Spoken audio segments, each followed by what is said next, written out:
Ah, has the stream started? Whoa. Oh no. Did I do it? Am I here? Hello? Hello? Hello?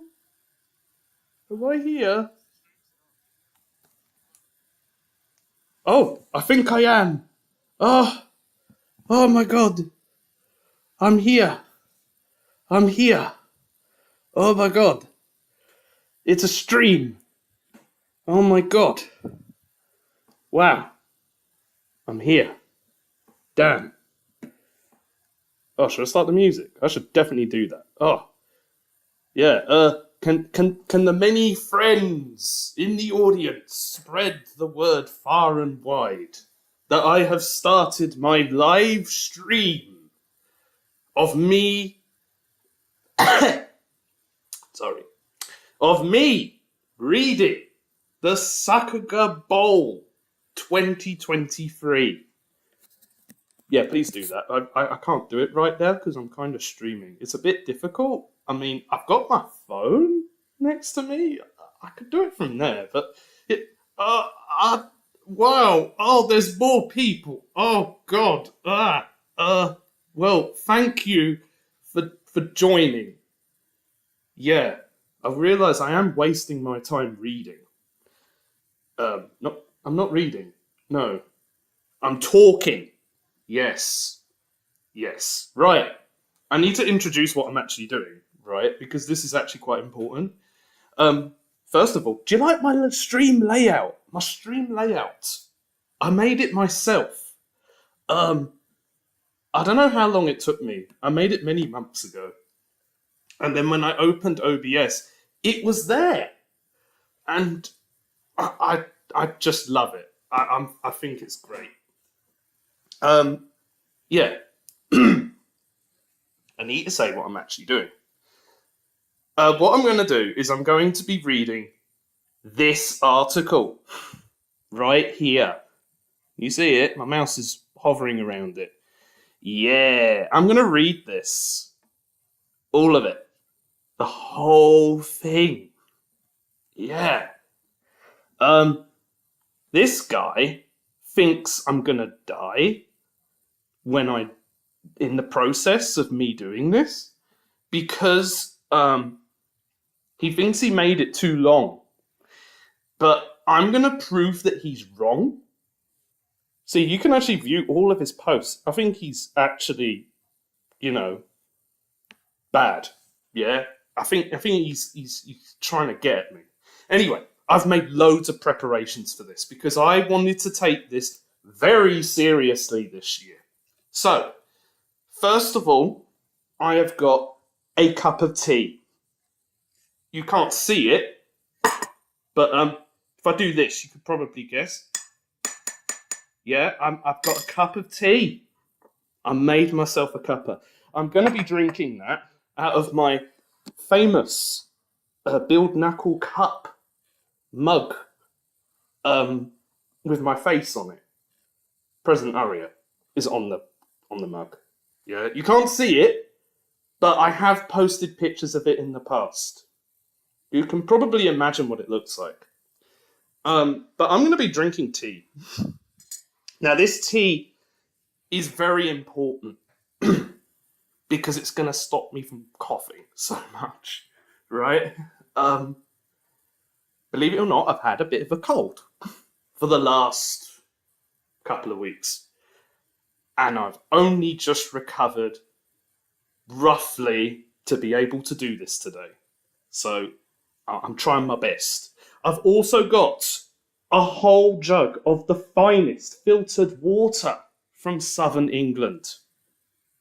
You can't see it, but it's a big jug of water. Because I think I might need water. A lot of it. Hopefully I won't need to do a toilet break. Right? So, I have heard things about this article. I haven't read it. Make that really, really clear. I have no idea about... I know generally what it's about, but I don't know what is being said. All right? So, if you've read it, well done. You're ahead of me. You know what's going on. I don't.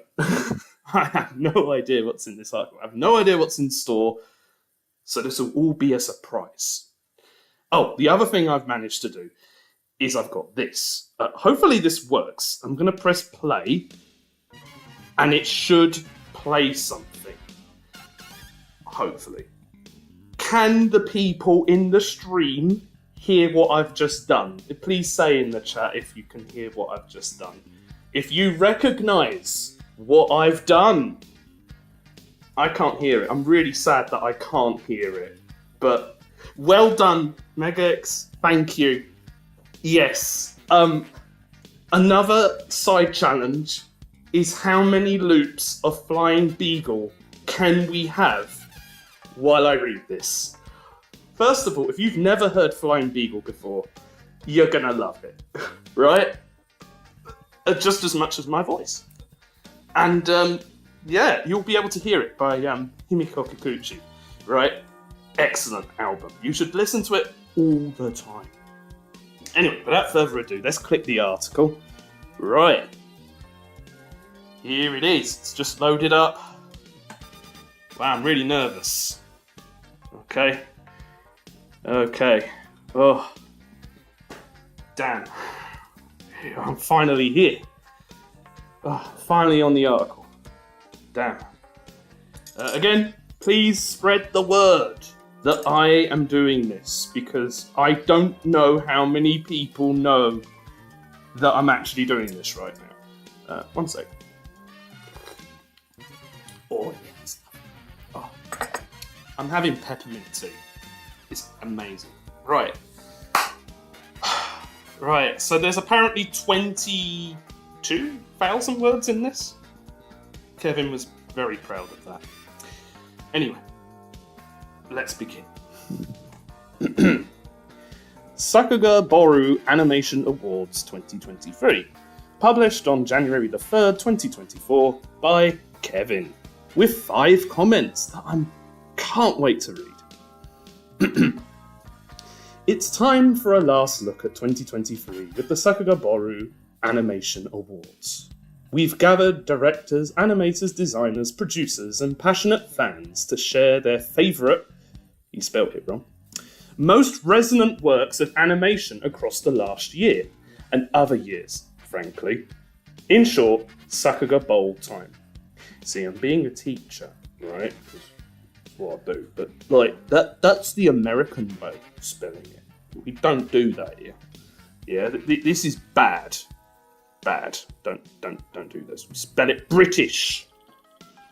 Thank you. Anyway, here are the people who have written on this article. My sworn enemies. They're very nice people. Sorry. We got Franziska van Wulfen. There's a picture of her. Right here. That's Gina. Gina's an animator and a director. They done stuff. We got Jamal, person that gets in a robot. We got Kerorira, who is a machine, who animates a lot. I don't think they do anything apart from animating. I think that's the only thing they actually do. They're very good at it. We got Relux. That's someone on Twitter. I've seen him on Twitter. That person, Relux. I've seen him on Twitter. We got Blou. Blou? Blue's famous for having an anime studio called Studio Tonton. You might have heard of them. They haven't done anything in a while, but they will do soon. I'm pretty sure they will. We got Fede. Fede does translation stuff and is Italian. Yep. Very good. Representing my homeland. Even though I'm in Britain. Sorry. We got Akihiko Sudo. Or Kasen? I don't know who they are. People are going to be very angry at me in the chat because I don't know who they are. We got Geth. He's Canadian. And I've known him for a very long time. Very nice. We got Ken Yamamoto, who's also called Leaf. He's also Canadian. I feel like Kevin's just assembling all the Canadian people. Soon more Canadians will write on this. We've got Maki. I know Maki. Maki I've known for a very long time. Maki is Maki. Apparently, I've really got to look forward to what Maki's written, because apparently I will never guess what has been written by Maki. I can't wait. We got Natasha. Natasha is someone that was on Twitter. I think she wrote for a website once. Yeah. But she's on Twitter. Yeah. And then finally we got Kevin. Kevin is famous for being a Barcelona fan. Don't know what else he's done. I guess we'll find out when we get to his part of the article. Right, anyway. Those are the people. And yes, we have got famous animator Rocha in the chat. Hello, Rocha. Hello. Who's back again? I guess we're back. We're going to be back. Anyway, let's read. The first part of the article. Franziska van Wulfen, who is a character designer for Shield Hero Season 3, animator, VTuber, and Astarian liker? Is that a washing machine? Do they like a washing machine? I swear Astarian is a washing machine brand. Is it? Can someone in the comments tell me what an Astarian is? I swear, like, there's a washing machine called that. Anyway, we can go to their Twitter. That's right here. And we can even go on the Boru. Whoa. I'm not doing that. Do it later. Anyway, the best episode was Scott Pilgrim Takes Off, Episode 3. Scott Pilgrim's strengths and uniqueness always lay in its fun interplay between early 2000s small-town mundanity and its flights into fantastical video game logic. What is actually real? What is just metaphor? It doesn't matter, as long as it serves to explore the character's emotional state to full dramatic effect. Episode 3 embodies that principle through and through. The cozy, sleepy atmosphere of the cafe and video store clashing with the raw hurt of Roxy and Ramona fighting it out over the backdrop of several movies. Interestingly, that contrast becomes most noticeable in the approach to its layouts. There is a shocking amount of intricate, detailed layouts to be found in this episode, giving the sense of these characters actually frequenting a real physical space despite being cartoony in design. This realism is then shattered by the flat backdrops of the fight, in turn fully focusing on the characters and their emotions instead, strong both in animation and aesthetics, but particularly in its boarding. This was the episode that fully got me on board with the show. Ah, yes, you're right. Yes. Ariston was the washing machine. You're absolutely right. I love Ariston. Is that something I should be admitting, that I like a washing machine? But yes. Oh, wow. Oh, that peppermint tea is really good. Anyway, best show. Beyond Journey's End. I think I said that right.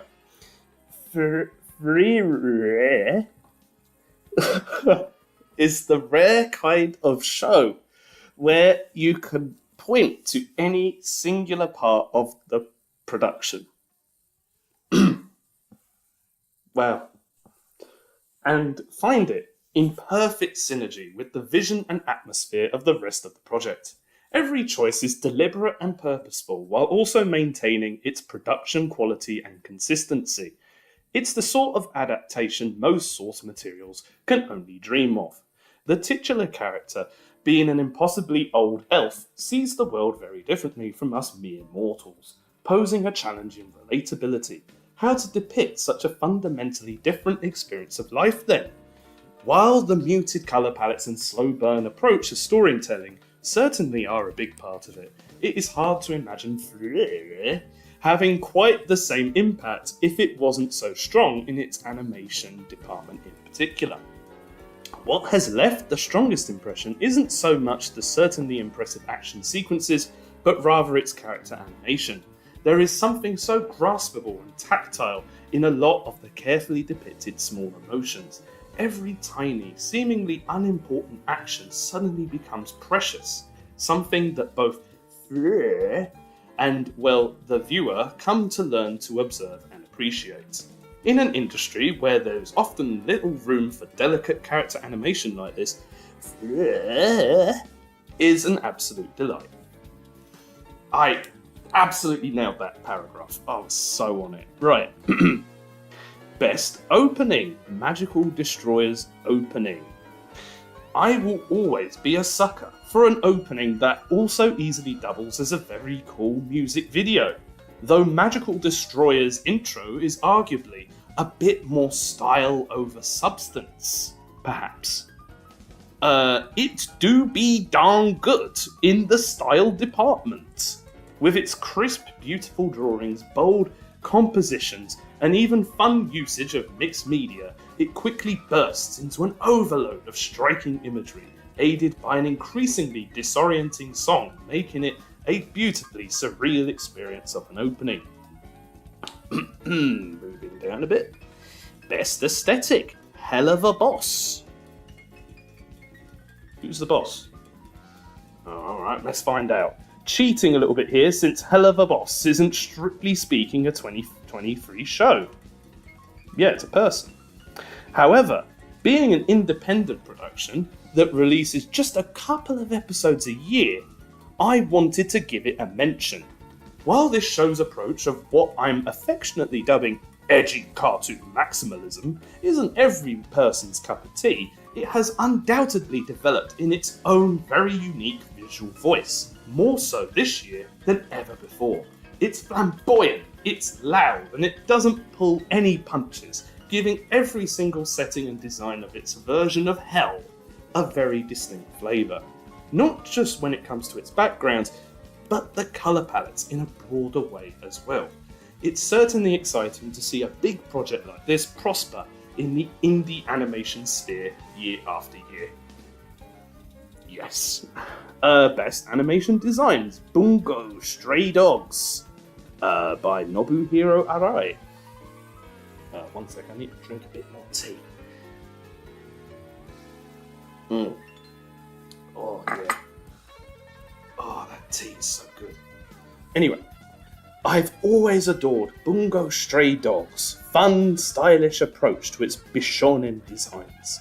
The show now being in its 5th core, this certainly hasn't changed. Impressively versatile, Nobuhiro Arai's designs lend themselves to accentuating the coolness of the characters, while also effortlessly deforming them into absolute buffoonish caricatures of themselves in the blink of an eye.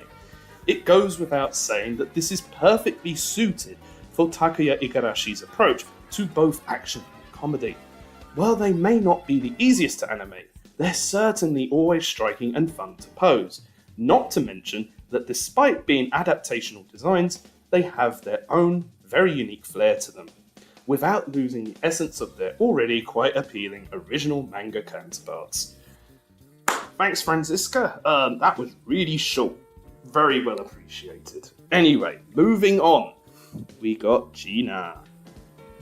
That's what Gina looks like. They're an animator, storyboarder, director, writer, and good at everything. And you can follow them on Twitter, and you can view their tag on Sakugabowl. I think I'm going to like this section. This is actually going to be really good. For me, the one reading this, Best episode, Jujutsu Kaisen, episode 44, season 2, episode 20. In the middle of a bunch of tense episodes full of intense animation, it takes a special brand of skillful direction to be able to take a step back from the hot-blooded animation and bring you unexpected laughs. In summary, this is the #1 comedy episode of the year. Thank you, Yuji Tokuno, sorry. The T's getting to my head a bit. Best movie, Detective Conan, Black Iron Submarine. It feels like Detective Conan movies in recent years have sharper looking faces than ever before. In particular, the Conan movies directed by Yuzuru Tachikawa are great, because the stories lean relatively more on suspense, similar in that regard to the old days, when Kenji Kodama directed them. As we see more and more high-quality animated movies, Conan movies have not only raised the bar when it comes to production values, but also remain dedicated to focusing on pure entertainment. So I can relax and enjoy them. Best music video, Neko to Wakai Sena.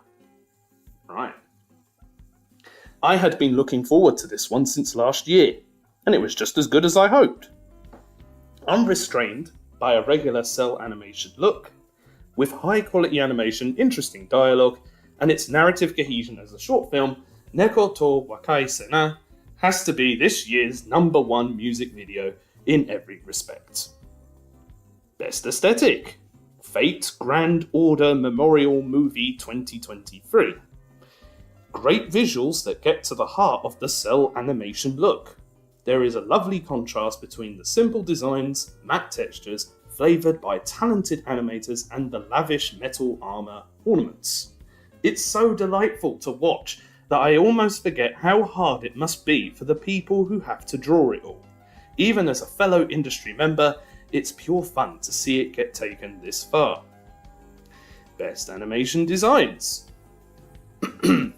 Kusuriya no Hitorigoto, the Apothecary. Did I pronounce that right? Apothecary Diaries. That one. Yukiko Nakatani. A big favourite of mine. Love Yukiko Nakatani. Thank you, Gina. Thank you.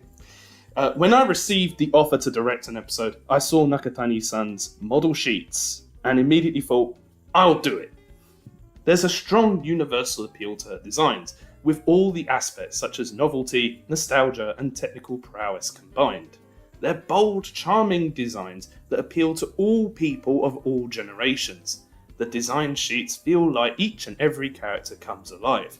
They're great designs that stimulate my mind as a director and make me want to capture these people on camera.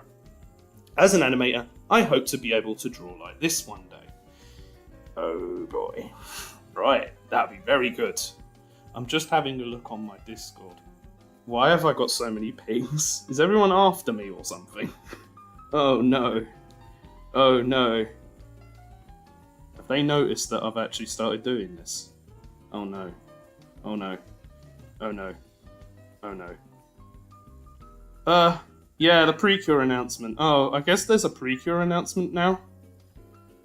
Who? Oh. Someone... What's an Ash Cozy? I don't know. Guess something big's happening without my knowledge. Oh well.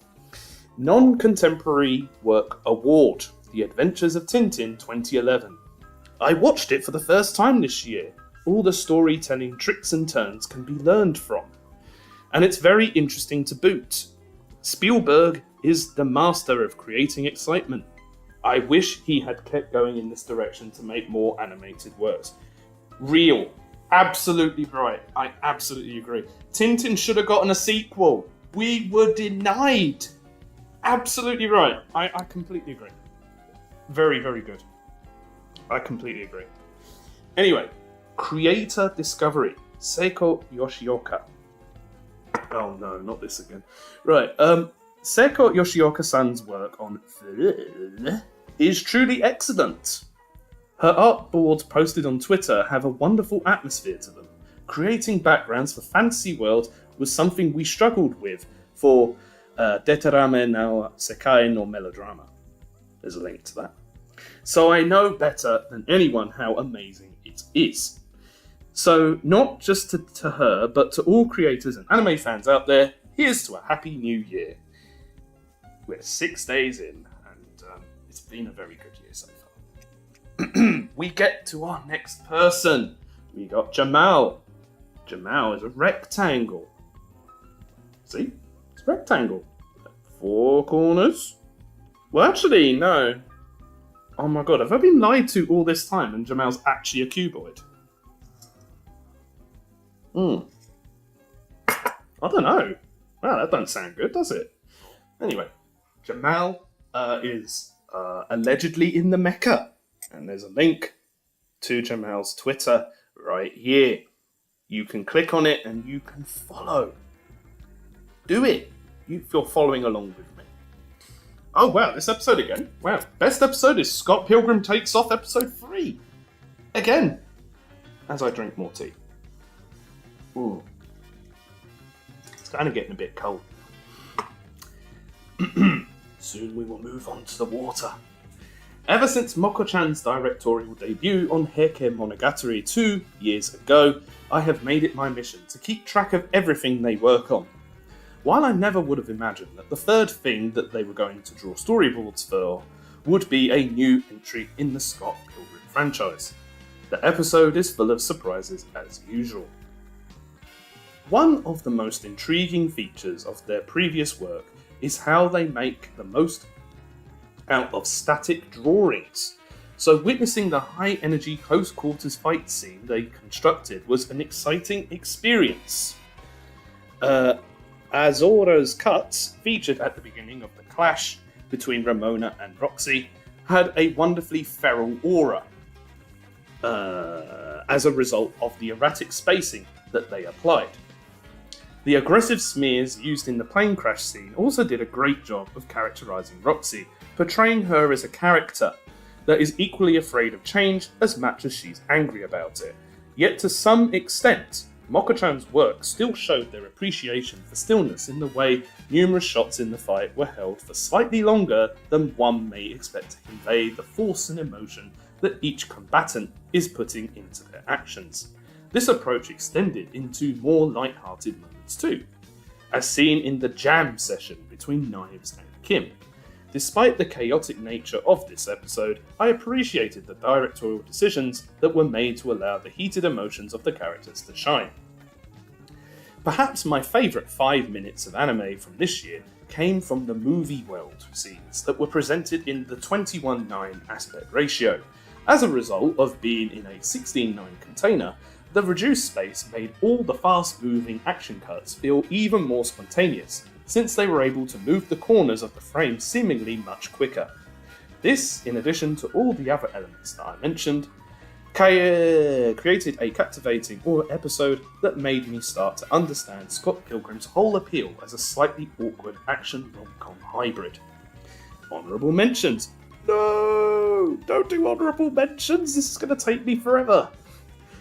Honourable mentions. Surene, The Linking Shot, episode 5 and episode 12. 2 episodes? Oh dear. Could have also been here, but I thought it would be a better choice not to turn my slate of nominations into the Surune Awards. Both episodes stole my heart and spoke to how quickly director Takuya Yamamoto had honed their skills over the last few years. I'm guessing, what is this? Something about 99% off. I wish I had that. That'd be brilliant. Right. Well, the best show seems to be Surune. Oh. Why are they linked there? Oh no. Oh no. Oh. Ah. No. No Takahashi again. Oh god. Oh. Oh no. Oh no. No, it's not here. No. No. It's not Takahashi again. Please. No. Don't do this to me. No. No! Takahashi's not doing this. No. Sorry, I have to stop for a moment. Hold on. Is it actually... Oh. Oh! Oh! Ah. I know who that is. Wow, the character designer looks good. I'm very excited now. It was not Takahashi. Thank God. Oh, thank God. Right. See, there's no Precure fans in the chat, so they're not going to kill me. Right? Yeah. There aren't any. Thank God. Thank God. Thank God they're not going to do that to me. Anyway, back to the reading. Best show, Tsurune the Linking Shot. The second season of Tsurune felt like a technical level up in almost every way relative to the first. Takuya Yamamoto's direction felt even more slick than it did before, with its emphasis on props and non-character elements to aid their storytelling. This came at the perfect time, since this part of the series focused quite heavily on the martial arts concept, Ikiai. Hope I got that right. Hope I got that right. Yeah. Which is much. Thank you, Kvin. Yes. Another Umakoshi friend. Thank you. I know. I'm so happy. Thank you. Right. Where was I? Which is much better conveyed visually. With new characters also came new stuff, which that contributed fresh takes to the anime's vision. The 11th episode, which was the first in the series to be storyboarded by Minoru Ota, was a highlight for me on the basis that it was able to bring a unique idea, namely a harmony cell sequence into the mix, all while synchronizing with the prop-driven direction of Yamamoto. The same can be said about Tatsuya Ishihara's first two storyboarded episodes in the series, which even managed to harmonize with each other at points. Tsurune the Linking Shot came across as both a refreshing sequel and a standalone anime because of this approach. Some of the more noticeable areas of growth were in its camera work and the use of 3D backgrounds. Taichi Ishigata's animation at the beginning and end of the show is one example of how these key moments were made to feel even more immersive. Tracking the trajectory of arrows from the very moment it left the subject's bow gave a stronger, more physical insight into the conviction and passion that was put into it. The shot. Hold on, let me do that again. More physical insight into the conviction and passion that was put into it, the shot. Yeah. See, because I'm reading this, I'm noticing all the errors. Kevin, if you're watching this, fix it, please. Thanks. Adding an extra layer of personality to those involved. Other moments, like making the camera emulate the metaphorical flow of synergy in the form of wind, demonstrated determined effort from Yamamoto and co. to give their audience an idea of the indescribable emotions that often overtake the Kyudo players. This worked well for me, since the stillness that occupies a lot of the show's visual language was sometimes challenging to resonate with. Even if it was just by coincidence, this run of the show felt rather self-referential to Kyoto Animation's current trajectory and hopeful future. The very existence of this continuation came across as quite bittersweet, considering the series' unfortunate connection to the 2019 arson attack and the loss of some of the production's core members, including supervisor Yasuhiro Takemoto and animation director Yuko Mioken. While the last thing I wanted to do was trivialise such a serious matter, it was difficult not to connect some of its contents to the real-world situation. The way almost all the main characters go through the process of learning that they have people supporting them, even if it is from afar, was particularly touching when I took the last few years into account. The ability for the Linking Shot to be so optimistic about trajectory and the connections made between other passionate people resonated far beyond the boundaries of the story to me. The anime epitomises what it means to come back even stronger beyond... I've read the line before. Oh, that's so bad of me.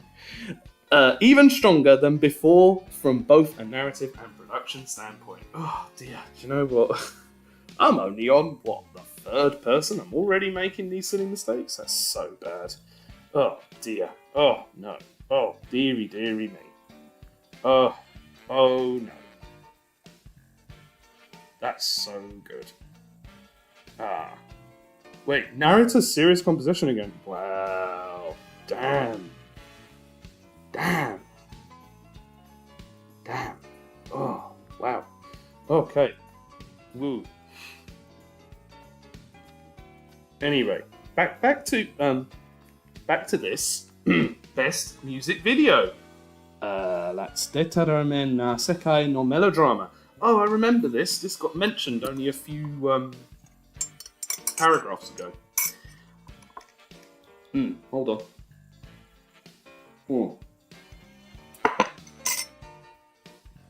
As a huge fan of modern works that use aspect ratios outside of 16:9, Gina has been my go-to director for animation in 4:3, since Just Call It Love was released in 2020. Detarame na Sekai no Melodrama was a beautiful follow-up that used imagery and techniques that can be traced back to Kenji Miyazawa-inspired titles such as Revolutionary Girl Utena or Spring and Chaos. The most recognisable instance of this was its homage to Shichiro Kobayashi's aesthetic on the former show. TJ's art direction captured the charm of the late artist's backgrounds extremely well. I could almost feel the pressure of the brushstrokes used to create gradients on the walls, floors and ceilings, which added to the authenticity of the architecture and the piece as a whole. Imperfection was a running theme that embedded itself into the other visual components of the music video.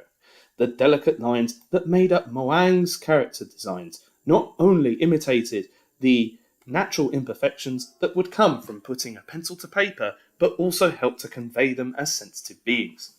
Although the designs did not appear to be striving for realism, their subtle expressions and the handed draftsmanship used to construct them certainly made the girls' love for one another come across as genuine. As it is probably already known, the defining feature of a work for me was the aspect ratio the animation is contained in. Gina demonstrated how in touch they are with the appeal of 4:3 by pairing it with slightly inconvenient jump cuts and cropped compositions to emulate the relaxed feeling that comes across with home video. The scenes that featured both characters together felt even more intimate as a result of pillar boxing on either side. Detarame na Sekai no Melodrama did a phenomenal job of recognising the artistic appeal of the titles that it was playing homage to, all while bringing new ideas to the contemporary 4:3 anime niche. Honourable mention! Bani-chan's artistry on The Greatest Living Show was literally and figuratively out of this world, to the point where I'm not even sure I have the right words to do it justice. The music video is a worthy successor to Yoshitaka Amano's 1001 Nights. The best movie is the first slam dunk. The Boy and the Heron did not make its way fast enough to the gloomy island that I live on. Well, for me it did, but that's because I live kind of close to London. But, sorry Jamal, you probably, I think you did catch it in the end. Hope you did. Hopefully. So I could not quite take all the year's heavyweight films into account when making my decision for this award. With that said, out of the handful of new films that I did get the opportunity to watch, the first slam dunk was the most memorable and daring from a visual perspective. This was the first time I ever felt that the 3D CG work outshone its respective 2D sections. Although my experience with 3D character animation in the anime space is pretty limited, I think the reason why I gravitated to those sections much more is because of how much it borrowed from many many existing sensibilities that are standard to 2D anime. The aesthetic decisions made, such as the flat, unintrusive composite and the bold outlines that were applied to the character designs, helped to prevent the switch between the two approaches from feeling like a shock to my system. In addition, the more familiar timing to the movement made the film's most intense scenes feel even more snappy. The first slam dunk sold me on the potential that 3D CG has in the anime space, and has prompted me to be a bit more open-minded about what can be done with it. Non-contemporary work abroad. Yonkers come here. Oh my god! Yonkers! Yonkers! Oh, I love Yonkers come here. Oh my god. Oh my god, I love this film. Yes. Oh man. Thank you. Thank you for mentioning this film. I love this film. It's so good. I really want to watch it again. I want to show my brothers this. It'd be so good. Oh my god. Oh, wow. So good. Anyway, let me read what Jamal's got to say. From time to time, I like to make the effort to watch a collection of shows made by particular animators or directors to get a better sense of their style and hopefully gain some context for their future work. Due to other commitments this year, I did not get the chance to dive down another one of those rabbit holes yet, but I coincidentally managed to watch 3 works that Junichi Sato was involved in creating: Maho Tsukai Tai in 1996, Tamayora Hitotose, and Yonkers Come Here, my pick for this award. The film features animation from some of anime's finest, from Mitsuo Iso to Osamu Tanabe, and even Takashi Nakamura. However, the bulk of the reason why the film has continually taken so much of my headspace this year is because of how still it managed to be, which I found made it even more gripping as a realist film. The patience that Sato employed in his sequencing was fascinating to observe, since it was such a straightforward but effective way of portraying Hiromi's standstill as a powerless 11-year-old victim to her parents' crumbling marriage. As a consequence of the film's unhurried style, the surreal and moments, including Manabu Ohashi's special flying sequence, felt more rewarding. Yonkers Come Here has a degree of inefficiency that I deeply wish could be brought back in the contemporary anime landscape, although I'm not so hopeful that it ever will. We were so blessed with that film, thank you. Right, creative discovery, Keisuke Hiroe. Even though I was vaguely aware that Keisuke Hiroe had been involved in many high-profile commercial projects in the last few years, I never took the time to look into what they were up to. That all changed this year because of their directorial credits on, oh god, Fede, Beyond Journey's End, accompanying music video, as well as My Happy Marriage's opening sequence. Since their animation portfolio has a pronounced slant towards action-oriented projects, I found it pretty surprising to see how the 2 pieces that they had directed had such a strong emphasis on grounded actions, considering that a lot of their previous work has been about defying the limits of weight and form. Hiroe had the chance to show off their range this year, and they did not disappoint. I am hopeful that we will be able to get the opportunity to witness more of what they are capable of as a director in the near future. Thank you. Oh, wow. Whew. I feel like I've only climbed like 1 set of stairs right now. Oh, boy. I'm even getting DMs about Prequel. Can you please leave me alone? I'm reading a thing. I'm live streaming. Please. Please, please. Stop DMing me about Precure. Don't care. Go away. Go away. Yeah, if you're DMing me about Precure, please be quiet. Stop it. I don't want to know. Don't want to know about Precure. Go away. Oh, let me finish my tea. Oh,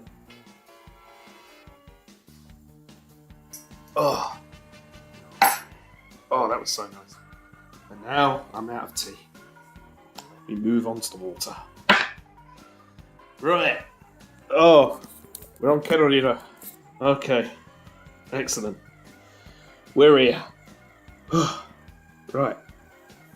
Kerorira is an animator and character designer on some famous show about 4 girls. They play some music or something? Oi, Megax. No, Megax, please, no. Do not mention that. Stop it. Please. Please.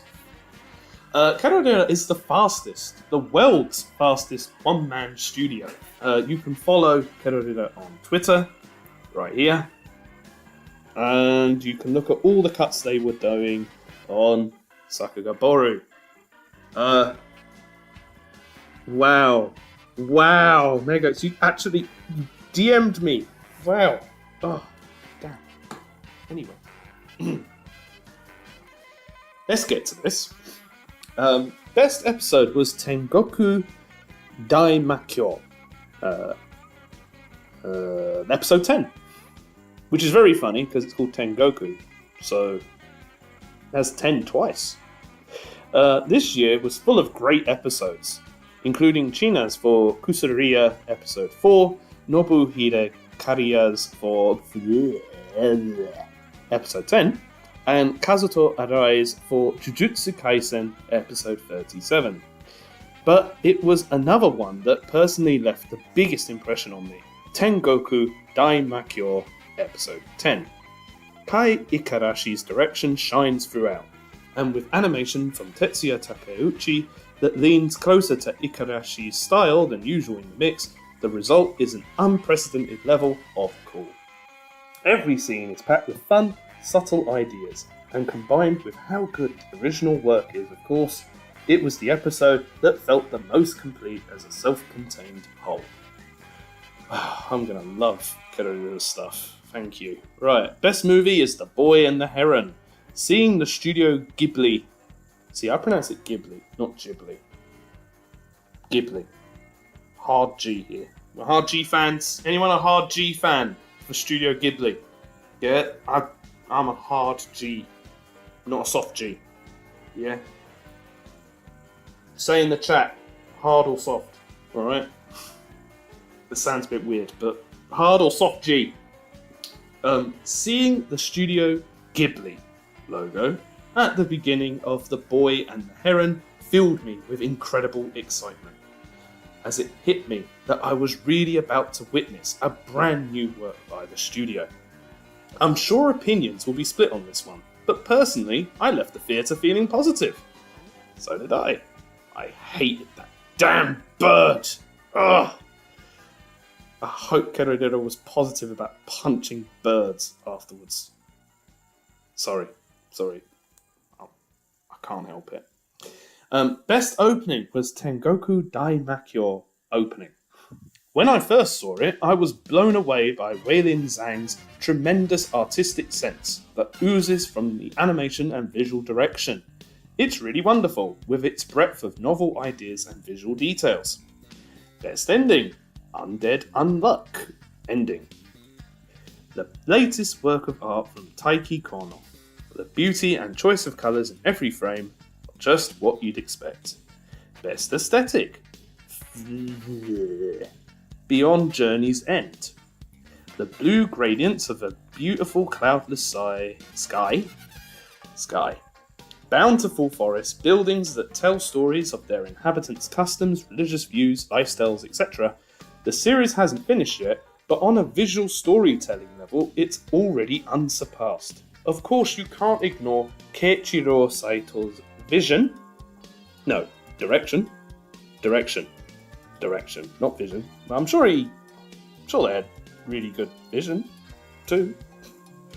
But Seiko Yoshioka's concept designs play a large role in breathing life into the world of.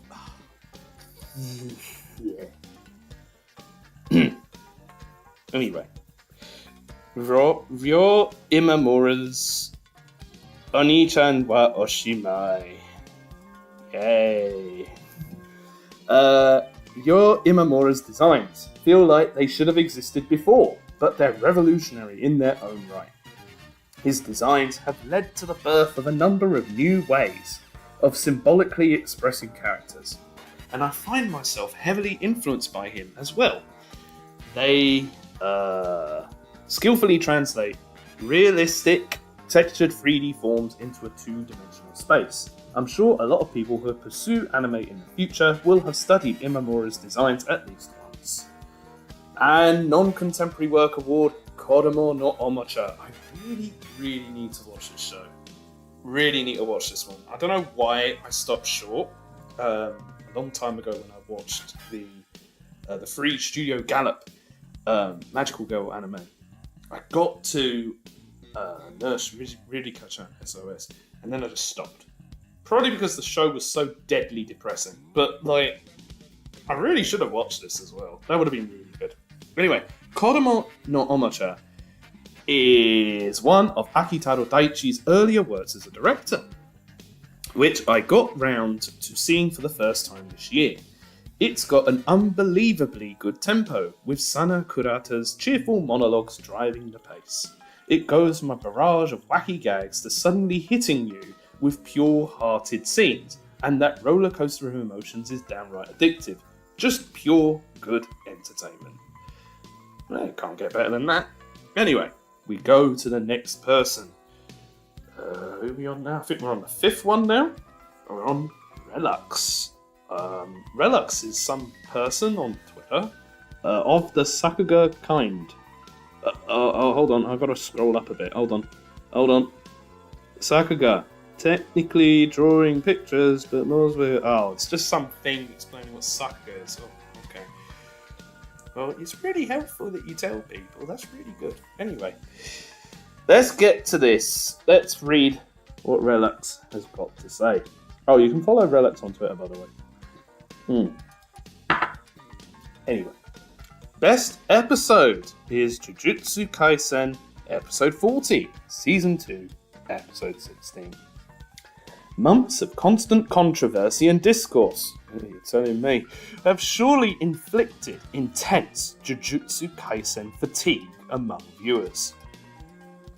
People just went to bed as soon as they saw the word Jujutsu Kaisen. Non-viewers unable to avoid the topic. Me, I'm a non-viewer.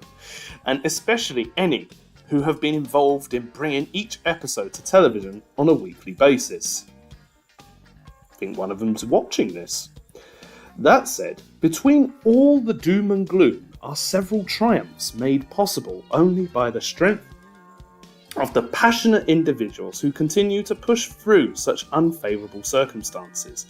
It was ultimately Itsuki Tsuchigami's episode 16 that shot to the top of my list. At the same moment, it pulled tears from my eyes with its animation power alone.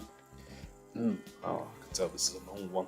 Tsuchigami's directorial efforts, though infrequent, have consistently hit all the right beats to set my brain on fire. It was Mob Psycho 100, Season 2, Episode 11, that soundly secured his position as one of the most promising action directors in the industry. Later, his efforts for Kazuto Arai's Fate Garden Orange Camelot 2 resulted in a climactic showdown that I can't help but re-watch regularly to this day. Opportunities for projects like these are few and far between, but it was hard not to wonder if or when his next full action episode would arrive. As it happens, that moment came in the midst of the most publicised production catastrophe in years. Nearly every character featured in episode 16 is consistently off-model, in a way I always love to see in the medium's most outstanding episodes.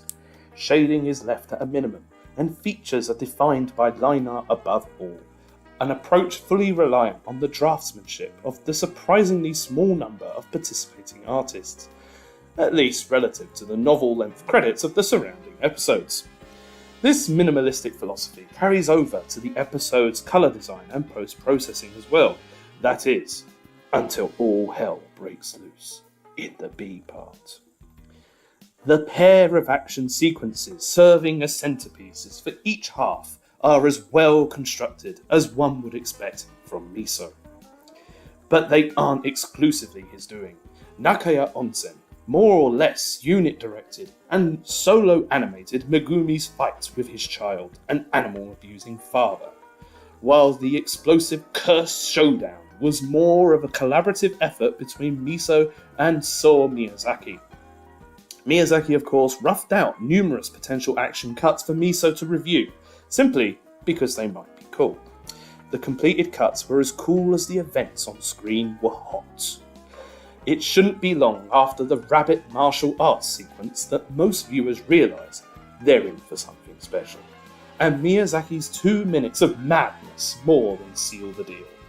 While Onsen's presence speaks for itself at this point, Miyazaki's appearance marks the first time he has completely let loose in a TV anime production. It was gratifying to see his work characterise the climax of an episode like this one, after following his web and music video projects for some time. In fact, it was his rendition of Shingo Yamashita's iconic Birdie Decode sequence that caused the previously mentioned shedding of tears upon the first viewing. After 15 minutes of your favourite artist playing exactly to your personal tastes, a faithful display of reverence towards your favourite anime project of all time is just too much to handle. Action aside, there is grace to how less bombastic moments were handled as well. Masami Mori concludes a noisy battle with quiet acceptance of the end. Between all the spectacle is a coherent vision that remains distinct from the rest of the season. And at the forefront is the seemingly unrestricted output of several artists whose work I already live for. That was really good. I really like that. Anyway, honourable mentions. More Jujutsu Kaisen Season 2, Episode 5 is a pure showcase of Takuya Ninuma and Sota Yamazaki's artistic prowess, as well as Shota Goshozono's storyboarding expertise as he weaves Geto's decaying mental state into the episode's moment-to-moment presentation. We got Tengoku Daimakyo, Episode 10. Is a Kai Ikarashi episode, and in every sense, he continues to crush it with the added element of Tetsuya Takeuchi's masterful animation direction. And we got Kusubiria no Hitori Goto Episode 4. Is 24 minutes of fantastic draftsmanship and some of the most thoughtful acting you'll see all year. Best show, One Piece. Not EastEnders. We're slacking, guys, come on. Seriously. Right. I watched a number of enjoyable seasonal anime this year. Tengoku's Daimakyo and Sousou no... they're hiding it now with the Japanese title. Each immersive experiences with commendable production values. Bungo Stray Dogs managed to maintain its usual artistic consistency while bringing a truly insane story arc to a satisfying conclusion even before its source material. Vinland Saga's Season 2's passionate team brought out the best in an already thought-provoking piece of fiction. Despite all that and more, I realised while considering my selection that none of them resonated quite enough to write a passionate endorsement for the Bowl trademark. Trademark? Has he trademarked this? Wait, why is someone else doing one of these? Yeah. They trademarked the Bowl? Wow. I could get one out of my cupboard over there, you know. You can't trademark that. Like, sorry. Don't know what you're thinking, like you're big Sakuga people, but you can't copyright crockery. Anyway, moving on. What I do find myself anxious to discuss is One Piece's exceptionally climactic 2023. I'd be lying. Ugh. What happened to my voice? Ugh. If I claim the show didn't encounter rough points and struggles throughout, just like me drinking water. But I consider that an irreplaceable part of the long-running anime experience. The rapid production metamorphosis spearheaded by series director Tatsuya Nagamine and significantly aided by line producer Tetsuji Akahori, along with countless other inspired contributors, is what allowed such frequent spectacles up to this point. As the conclusion, of the Wano arc finally arrived, it was pushed to its absolute limit and came through stronger than ever. Fan expectations at this stage had become no less than astronomical, and it goes without saying that the team wanted to one-up themselves as well. A series of consecutive large-scale climactic battles would ordinarily be a death sentence for a long runner, and while it wouldn't be a smooth ride, it served as the perfect chance to pull out all the stops and cash in every favour built up throughout the last 4 years. What really pushed One Piece to be my favourite show of the year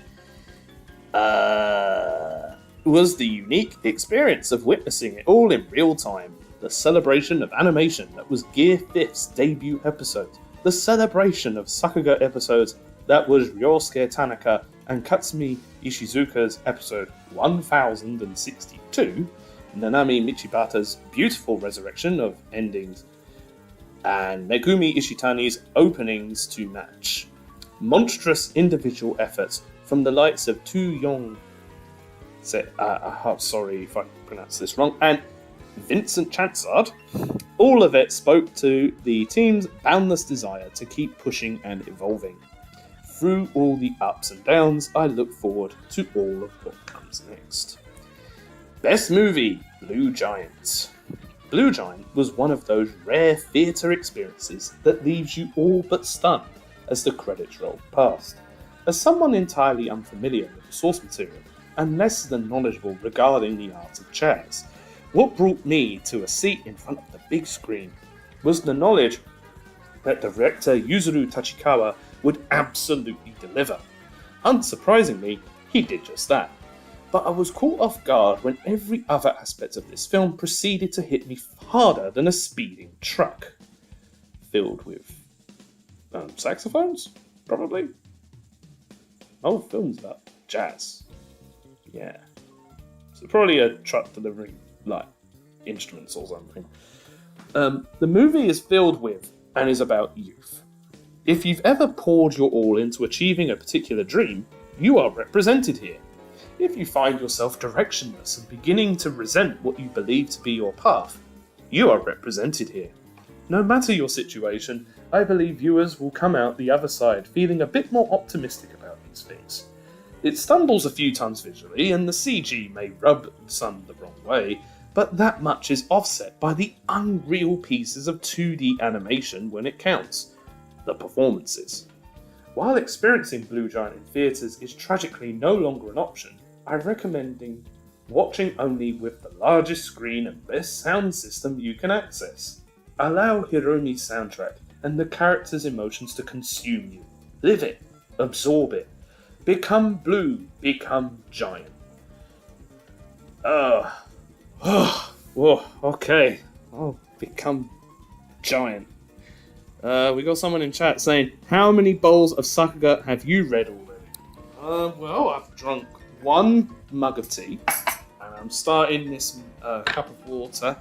No bowls, but I've read several of these people's opinions on anime. But thank you for asking. Thank you. Right, honourable mentions, we got Gridman Universe, providing all the fan service one could want from a crossover celebration film, while somehow delivering a satisfying narrative and convincing character work at the same time. Also, it looks excellent. The Boy and the Heron is a film I enjoyed and appreciated, and frankly, not one I'm qualified to analyse. But you are. Like, you did this. Like, you're very qualified to analyse lots of things. You're very good at this. Like, I don't know why you're saying you're not. Like, go for it. Like, you can say the big jolly man Miyazaki did the bird.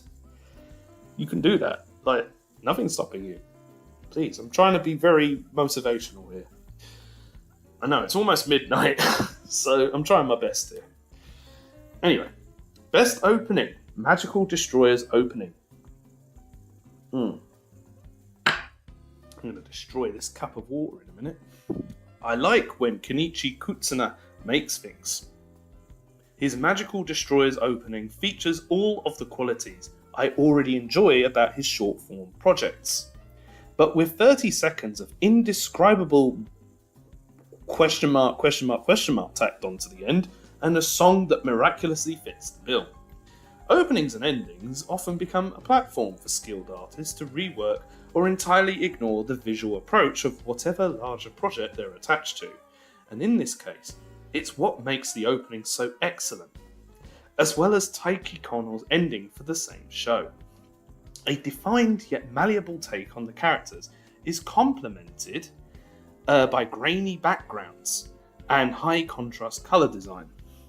The first minute is stuffed with striking shots and would easily be a frontrunner on its own, but the ensuing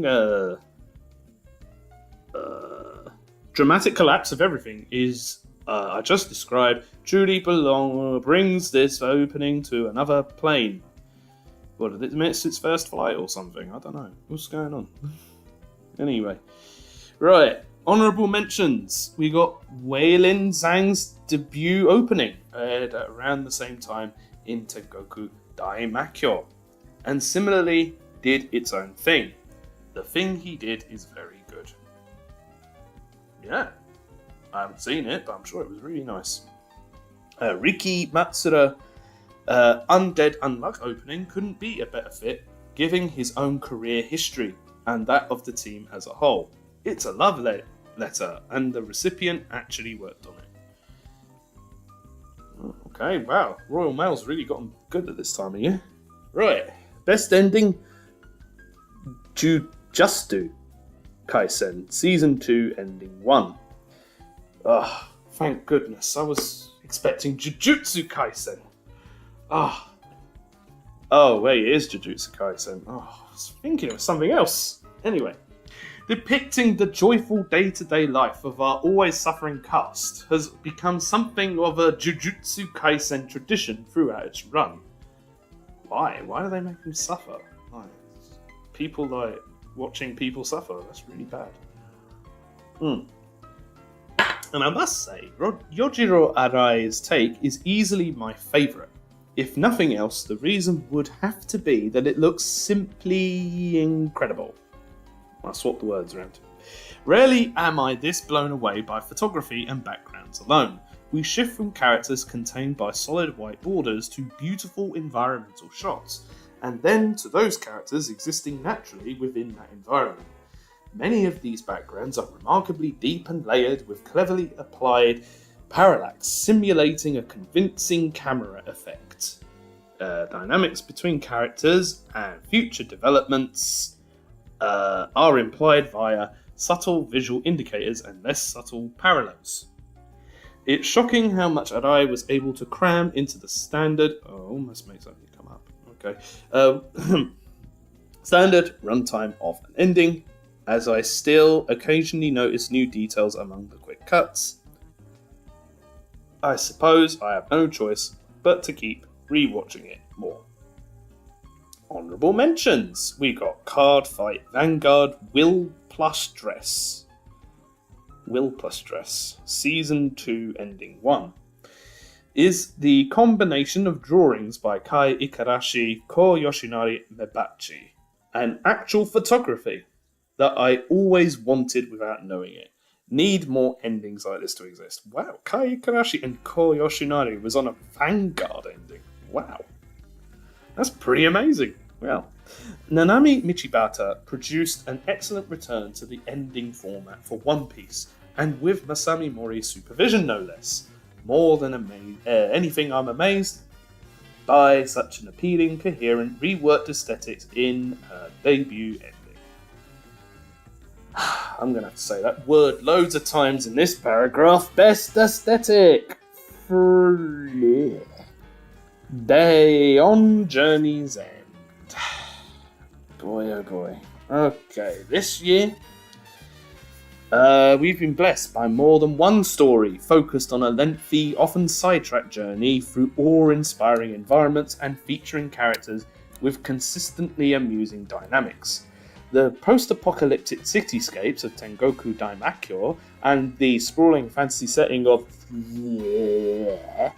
share few similarities, but neither would be nearly as effective without coherent aesthetics building a world worth being immersed in. Yuji Kaneko's art direction is always a strong baseline to work from, especially in a setting like Tengoku's. From there, it's Kentaro Waki's involved photography, which tastefully brings out the best in those backgrounds and holds back when necessary. One of my favourite sequences of the year, the monster fight in the second episode, made use of complete darkness and limited light in a way that would simply be impossible without Waki's touch. Rather than monster fights, however, most of Tengoku's runtime is occupied by the small moments in our main pair's somewhat aimless trek through a destroyed Japan. The entertainment value of such moments relies not just on charming writing, but on the appeal of the environment through which they're moving. Their case is the same.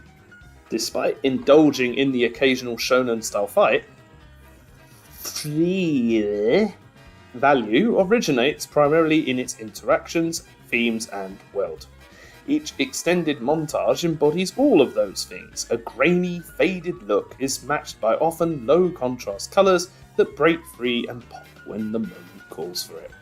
I've reached the groundbreaking conclusion that looking good is key for shows that lean heavily on characters' surroundings for storytelling. Is Chapter 6 the last battle? Oh, there's a skull. Oh. Oh, that's what FGO stands for. Oh, okay. I thought it was Fate Garden Orange. Oh well. Best animation designs was Fate Grand Order Guda Guda 2023 commercial by Namiko Tori. Through all the countless Fate projects by just as many groups of creators, Namiko Tori and Takahito Sakazume have synthesized what I consider to be the most appealing visuals in the franchise for a 30-minute advertising. Oh no, it was only 30 seconds. Okay, it was 30 whole seconds. Well done. Not 30 minutes. I think it would have been a bit much if it was 30 minutes. Damn.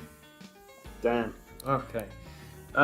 It's likely coming as no surprise, considering previous choices that rounded minimalist designs are my jam. Is it? Don't know. Probably. Hey Greg. Apparently rounded minimalist designs are really good, and they're like jam. What immediately came to mind upon seeing Tori's take was A Sacred Star of Milos, a film in which Kenichi Konishi's designs almost single-handedly defined what I look for in character designs. Rounded hair, shape design, low line counts, and strong volume defined by draftsmanship rather than excessive detail. Words to live by. Needless to say, I will be looking out for whatever Tori does next. While these designs may be limited to a commercial, they exist as proof that despite being relatively new to anime work, she already knows what's up. And non-contemporary work award, Tetsuwan Birdie Decode. Did we watch? I swear I watched Birdie last year. Did I watch Birdie last year? Hold on, I need to have a look. Hold on. And just check. Hold on. Wow, I also watched Birdie last year. That's really cool. Yeah. Oh, we got Near. Hello, Near. Hello. I'm still alive. Phew. We're going to read about Birdie now. I love Birdie. Birdie is really good. I love Birdie. Like, legit. I really, really love Birdie. Okay. I spoiled it earlier, but there is no animated work I love to shill more than Tetsuwan Birdie Decode. This fact is only further established following each yearly rewatch. Hey, maybe I should watch it again this year. I don't know. Birdie represents a group of idiosyncratic creators at the top of their game, and in a setting that allowed for an unprecedented level of self-expression. Yeah, no, you didn't watch it. It is in shows like Birdie that anime demonstrates its potential as a medium for artists. The first watch of episodes, such as Season 2, Episode 7 and 12, is an eye-opening experience. Suddenly, so much of the inspiration behind ambitious modern efforts becomes clear. In the latter, a combination of Norio Matsumoto's action storyboards and Shingo Yamashita's unrestrained animation resulted in 30 of the most important seconds of 2000's action animation. For as strong of a link as we can draw between modern action darlings and Birdie, and a glass of water, that is not a show that could be made today. It is by all means a product of its era and of the specific individuals involved. Remove any key staff member and you're left with an unrecognisable product and potentially major differences in the current anime industry. Come on, let's beat down that current anime industry. Shit! Oh, sorry. Pardon. Something about Kazukiya Kane's work speaks to my soul on a unique level. Narratively, the first season is nothing special, but the consequences of those events are weaved perfectly into Season 2, and form a genuinely compelling original story to match the legendary production. Not to mention, every anecdote from behind the scenes is just as entertaining as the show itself. It was far from smooth sailing, but everyone gave it their all and then some. One would think that maintaining a coherent vision while dealing with so many skilled individualistic artists would be nigh impossible, and yet these varied styles each fall into place. The show inherently facilitates experimentation and expression, starting with Chimo's easily moulded designs. Birdie is both a showcase of unique talent and well-constructed piece of art in its own right. Okay, creative discovery. That means we're on the last bit. Yeah! We're almost there, guys. Like and subscribe. We're almost there, guys. Creative discovery. Fasto. Like Bisto. Shotaro Ban as well. There's two people. So you can click these things here and you can find out a bit more about Fasto and Shotaro Ban. Oh, they're One Piece people. Right. Having previously praised the evolution of One Piece's production, I thought I'd provide a specific example of...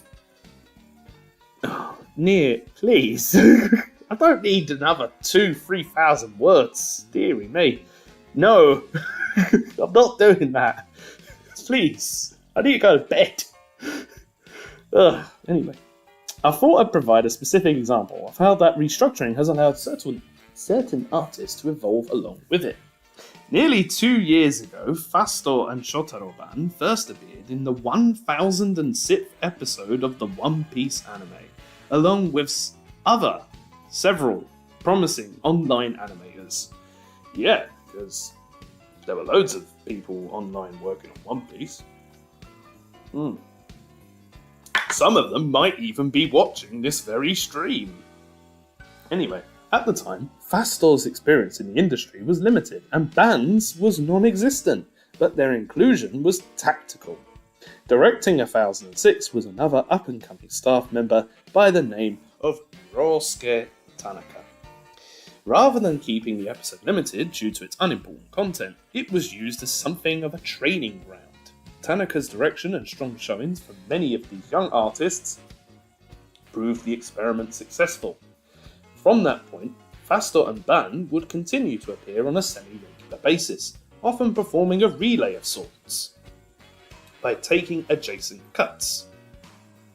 Oh, excuse me. Oh, dear. Must be all the tea.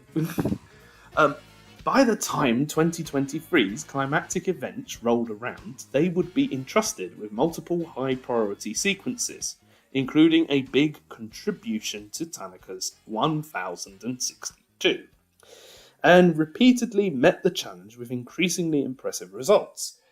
Initially mistaking their recent tree-related morphing sequence for animation touched by Masami Mori, brought about the realization that the pair had come a remarkably long way.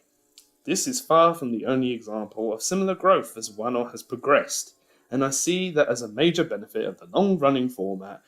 Each member of such an ambitious team pushes the others to reach greater heights, and observing that collective growth as it occurs is inspiring.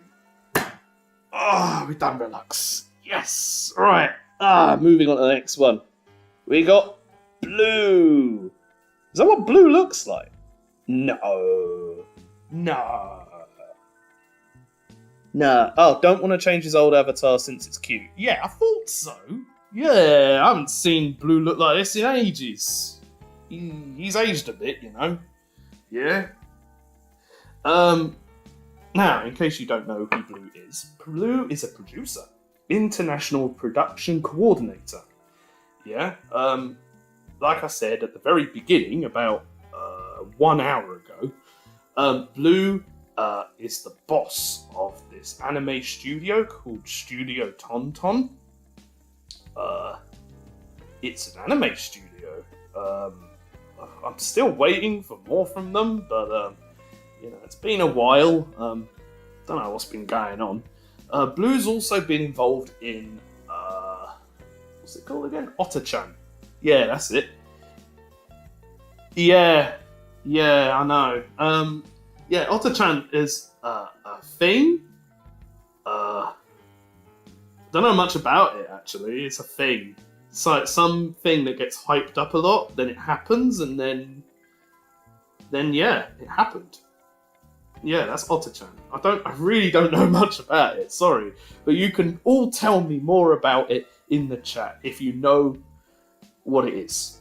Anyway, let's find out what Blue has to say. I know Blue hasn't actually watched very much anime last year.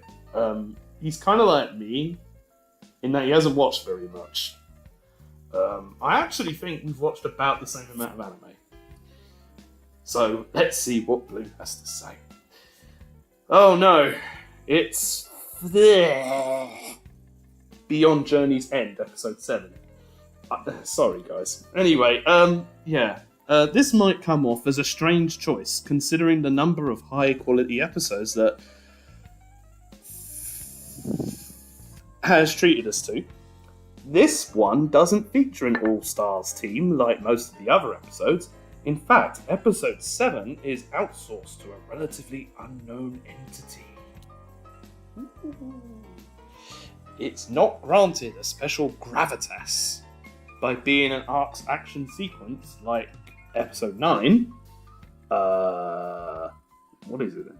Far from that, since it's the introduction to that same arc. Woo! And yeah, that's exactly what draws me to this episode. On the surface, we don't have exuberant showcase of animation, but more the attentive eyes will recognise that every scene elevates the script to create something memorable. Like this wonderful glass of water I'm drinking from. Keisuke Kojima and co-storyboarder, Naoto Uchida, crafted an episode full of intricate angles shot flowing naturally with the dialogue. I'm sure there's something of note here. It's in the cat box, sort of moe link. Right.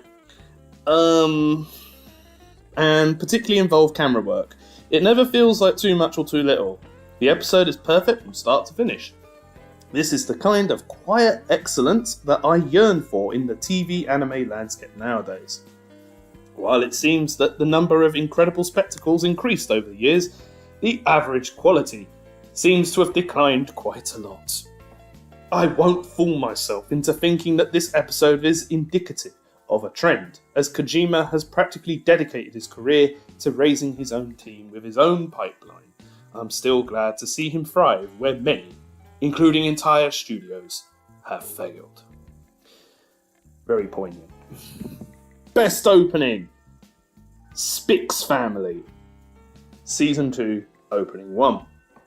In the same vein, Spike's Family, Season 2's opening, isn't necessarily a jaw-dropping spectacle, especially by the standards of a figure as idiosyncratic as Masaki Yuasa. The opening is animated by the team in charge of the show itself, as you can certainly tell by the somewhat sterile approach to the animation and character art. Again, by Yuasa standards at least. Nonetheless, the concept is so strong that it doesn't matter at the end of the day. All the cuts are fun on the conceptual level, and have simple ideas to back them up, such as the pastel colour palette or the screen tones backgrounds. Combine that with Adol's lively song, and you get a piece that brings joy whenever you watch it. Best ending, Card Fight Vanguard Will Plus Dress Season 2 Ending 1. Referencing Stanley 2. After gushing about the importance of good ideas and singularly strongly focused directors, I switched to a piece that is the total opposite of that. In fact, this ending doesn't even have a director credited. Yep. Simply put, this ending is the reunion of three extremely idiosyncratic artists doing their own things. And while there's no denying the eclectic nature of this ending, it still comes together as a surprisingly cohesive piece.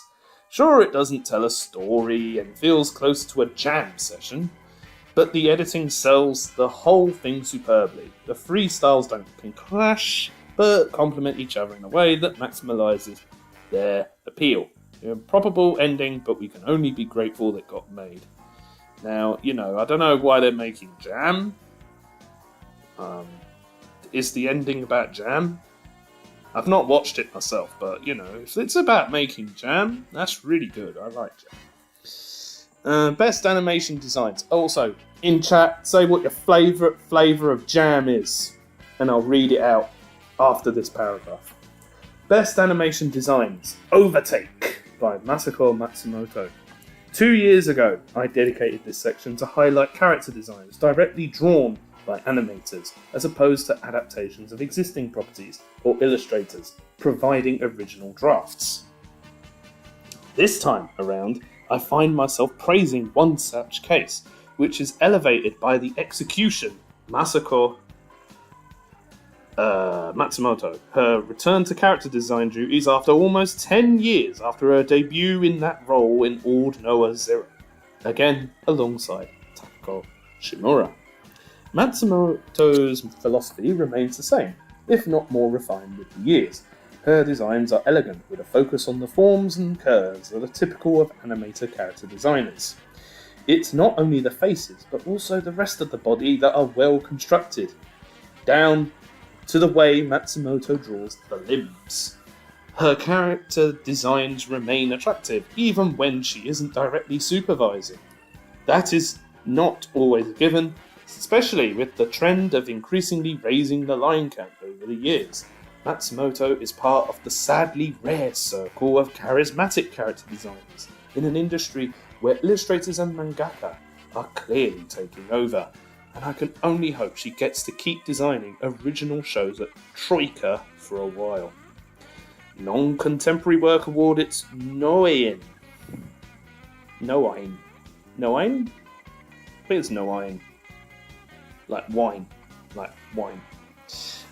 For someone who mostly watched anime circa the 2010s, I've known Takahiro Kishida as an extremely prolific character designer, but not so much as an animator. Of course, I've seen plenty of his works on Sakugabowl, that site that you can watch anime on.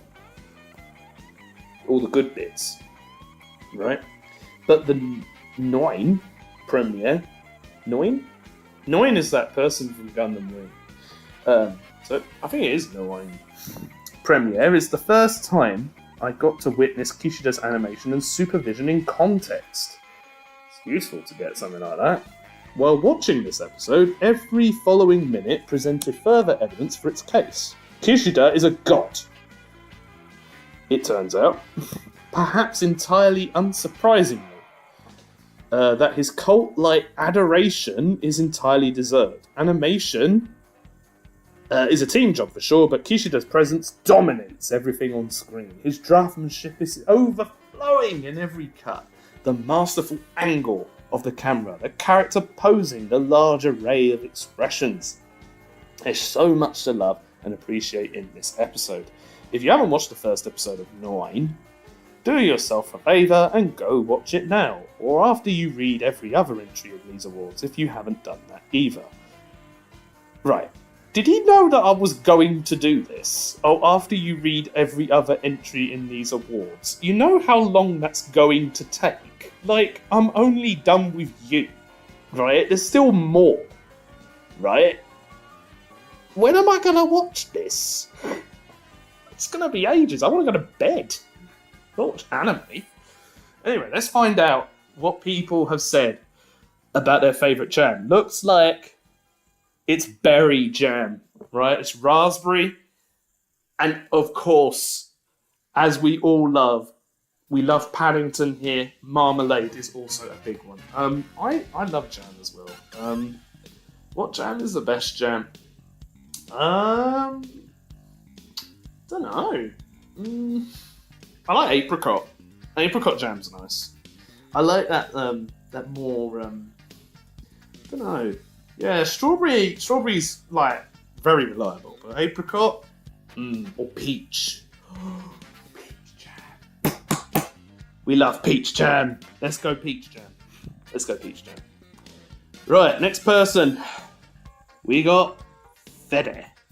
Fede is a translator, international production coordinator, and saviour of doomed projects. You can follow him. Ooh. That's me bubbling on the water. On Twitter. There. It's really funny because his full name makes a word. Far. A bit like me, my full name actually makes a word. It's really cool, actually. Maybe that's an Italian thing. You know, you come up with names that make a word. Yeah, my one does that too. Right. Fede has been an international production coordinator, translator, and saviour on many projects over the years. He was on Bocce, wasn't he? And Wonder Egg Priority. And as we know, Wonder Egg Priority was a priority of many people to start working on anime, right? They watched it, they were like, yeah! And then they started working on it. That's how it happened. That's how...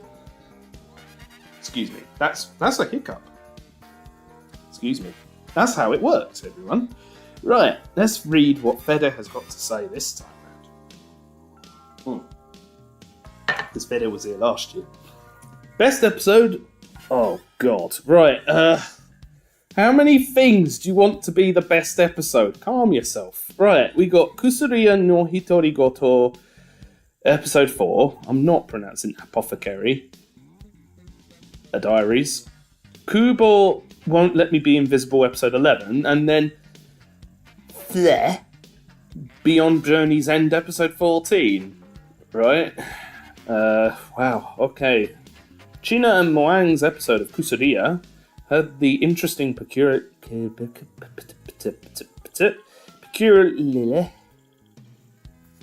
This should be a word I should be able to pronounce. Why am I having trouble? Peculiarity. Thank you. Right, of being a very high quality storytelling. Storytelling what? What was storytelling? Heavy yet pretty, standoffish and simply elegant episode. There we go. Attributes that seem... Oh, God. Right. Antithetical? And yeah, that's probably it. With the current times, as we keep rewarding high drawing counts and sabunga. I love that word. Keep using that word. Sabunga fests. Just for the sake... Oh my God. Right, just for the sake... No, Near, please don't. It's more funny if I pronounce them. Thank you. I like pronouncing things badly. Right. Where was I?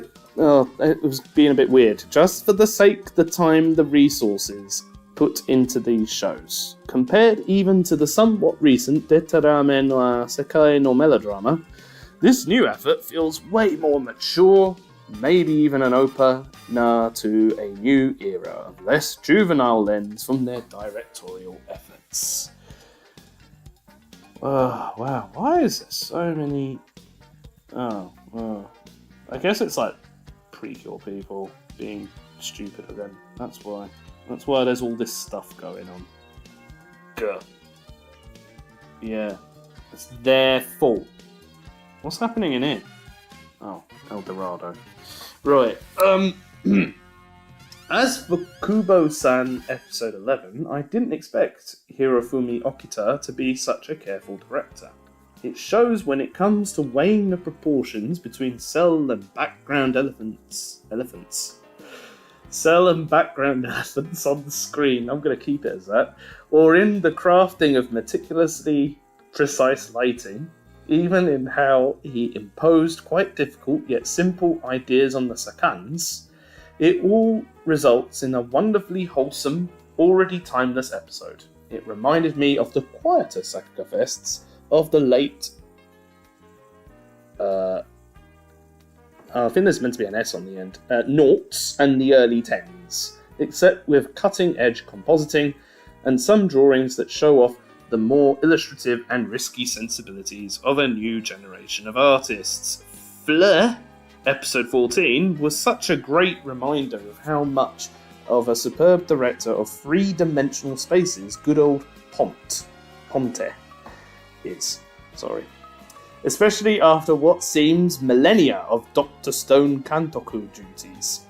I particularly appreciated the way they comped the effects animation. They found the perfect blend, to my sensibilities at least, between cell-centric compositing and FX-centric comp.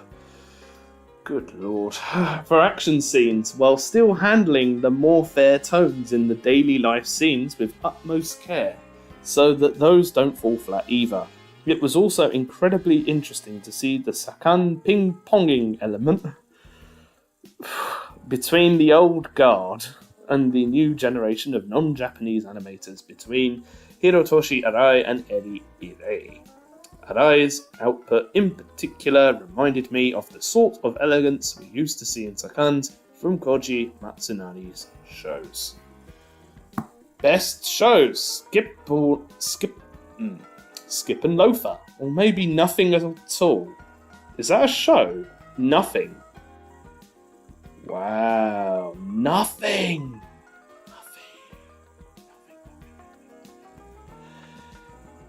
But there's clearly something here. Skip and Loafer's right there, so why is it nothing? Oh, whatever. This is more of a protest vote. Whoa, protest? What, in my Sakugabowl? I am quite disappointed in this year's lack of original or pseudo-original TV anime that could have shown off what anime creators are all about, damn it. We need to fight our war to limit the influence of all these corporate bureaucrats who just want us to be happy and productive making their own stories. We should be able to tell our own stories too, not just theirs. In this realm, I think I only found Overtake to be a truly interesting offering, which is concerning for multiple reasons. First of all, I'm scared of fast cars. On a more positive note, there's the lovely Skip and Loafer. I really appreciated the comedic timing, combined with so much animation supervision care, it was able to evoke incredibly realistic, yet wholesome situations that gently put me into Mitsumi's shoes. Shima and her were just so cute together, thanks to the combined effort of drawings, voice acting, and a pretty smart and unconventional screenplay that reserved the usual monologue tropes. I really struggled to ship characters together, especially straight characters, but those two are just made for each other. Way. Well done, Fede. That was good. I like that. That paragraph was really fun to read. I love that. Honourable mentions is Tengoku Daimakyo, Overtake, and... oh, God. We got an umbrella. Look at that umbrella, it's red. It's just here in this blue empty space. The best movie is The Boy and the Heron. Now, there's got to be some talk about heron punching in this paragraph, I hope so. I don't think I would commit a cardinal sin by affirming that most of Hayao Miyazaki's output is made up of rather detached tales. Oftentimes, the personal interests and cultural references of the director get dethroned by a genuine desire to create moving stories aimed at children and their parents alike. However, I was pleasantly surprised to discover that Kimitachi is an incredibly nerdy movie. Really? Okay, right, let's find out more. I don't mean this by just his standards, but genuinely nerdy. It almost feels like hearing the guy saying, well, you've all expressed so much about the kind of things you like, and I'm gonna do the same. As we get to experience incredibly loving references and build-ups to the words of Yoshie Hota, Natsume Soseki,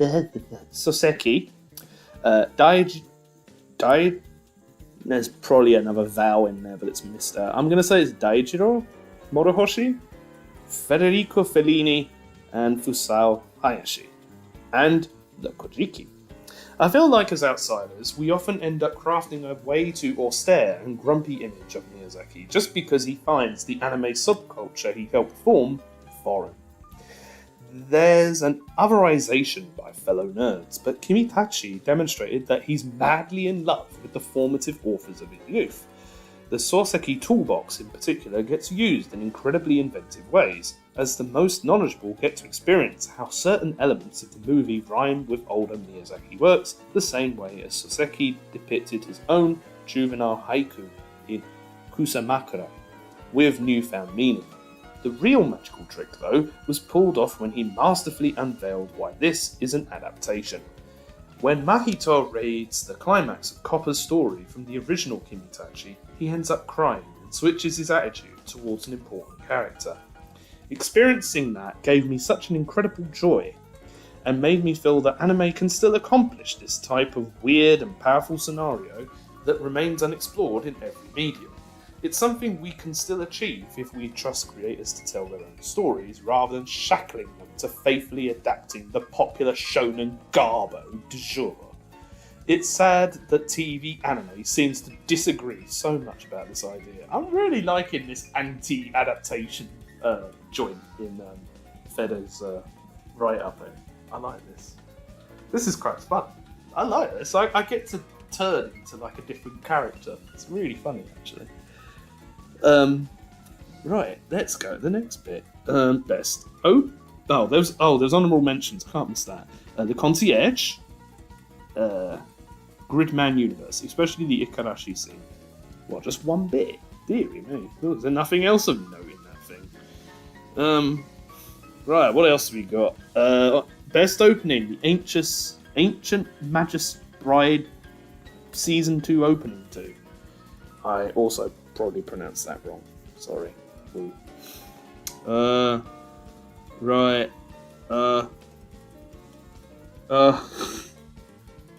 Oh no. Oh no. Right. Wow. I just noticed that Rocha shared the Sakugabowl somewhere. Thank you. Thank you. Thank you for sharing. Woo. Hope you're still listening to me. It'd be so bad if I was all alone. You know, midnight, still reading this damn article. Right. What we got? Oh yeah, this one. A surprisingly excellent result, despite the always dangerous separation of directorial duties. This time, between Yuki Igarashi Solid Econte and Kazuaki Terasawa's masterful supervision work.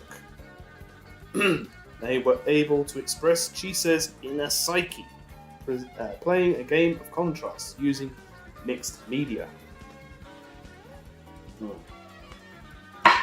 Well, this is clearly not a new direction per se, as the Inukari duo, fancy curry, can attest to, lol, I feel this piece was able to definitely surpass the simple cell... What? Is that an arrow? Okay, right. The simple cell less than minus more than motion graphics divergence that oftentimes crown such works by mixing in more and more influences from different visual formats. Thanks to a few more cinematically edited and composed cuts, a more intriguing representation of theatre becoming a leitmotif of the entire opening and some cleverly timed action cuts. She says tragic condition is granted more emotional depth. It ends up transforming the sequence into a very intriguing journey you ought not to skip. This blend of overly standoffish 3D looking 2D drawings and incredibly flat surfaces with manga-like flat panels is quite similar to the kind of stuff I wanted to be able to draw when I was 15 to 16 years old. So I guess it hit pretty close to home. Laughs. I also found myself enjoying the similarities between the hatching of the manga-like flat panels and the medieval miniatures. These guys are onto something, that's what I feel. Honourable mentions, we got Magical Destroyers and Tengoku Daimakyo Kusuria no Hitori Koto. Right, best ending is the masterful cat is depressed again today. I'm a masterful cat. I'm not depressed though. I'm just, awake at midnight. I'm still reading. Rather than experimenting with aggressive compositing and the use of 3D materials, this lovely piece of work makes use of the colour. I can't even pronounce colour shiage department of the rather controversial Osakan studio. I'm really struggling here. Their work here is able to provide a distinct mixed feeling of warmth and coldness at the same time, thanks to the use of incredibly curated iroshite, that make a frequent use of iro tracing. Right, first of all, I don't know what an iroshite is, and I don't know what an iro tracing is. Can you please explain? What are these things? What are they? I think iro is colour, isn't it? Yeah, I think so. So I think it's something to do with colouring. Yeah. And iro tracing is probably colour tracing, right? Help me out here, guys. Please. Right. While the OG Shingo Suzuki and his fellow Kazumasa Yokomine handled the storyboard and direction, I was particularly impressed by learning that the colour designs were done by two relatively inexperienced artists in Koki Koeda and Shure Zhang. I'm not getting that right, sorry. Right, who debuted on in-house productions only that season. The care for the proportions of the Sakan team really helped giving believability and character to the family of cats during the climax. Big props to them too. Honourable mentions, a whole heckin' list. Magical Destroyers, Onichama, Oshimai, Shingeki no Kyojin, the final chapter, the final season, the final everything, the final. Card Fight Vanguard, Wheel Plus Dress Season 2, Watashi no Shiawasena Kekon. Bloody hell. Oh, thank you, Chi, for giving me a ganbate. Deary me. Oh, God. Alright, best music video. I'm finishing this glass. Right, time to fill it up again. I've got my jug. Ah, there we go. Put that there. And we got another glass. Excellent. Right. Best music video. Detarame na Sekai no Melodrama. No, it's not the last stretch, Greg. I'm nowhere near the end, I'm pretty sure. Maybe it's a bit fetishistic. Please. Fetishistic? You're just making these words up, aren't we? Rather than just inspired by Cell era anime. Dear me. and too reliant on older concepts and leitmotifs. That's a real word, though. Compared to a lot of other China-directed works, but I appreciated the more unconventional takes on the girls' autonomy on Moang's side, especially in the practice scene. Their chins were quite interesting too. They seemed almost bean-shaped, but in a lovely way. I thought that said croquets. It's actually silhouettes. And I love the compact croquet potatoes they end up creating once the camera grows apart from them.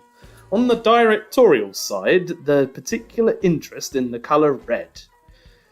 I prefer orange.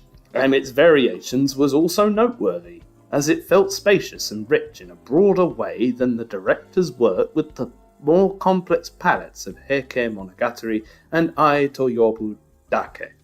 However, what stole the show for me was the almost subconscious correlation between the birdcage and the beams that sustained the school, representing the system, and powered using quite different field depths from cut to cut.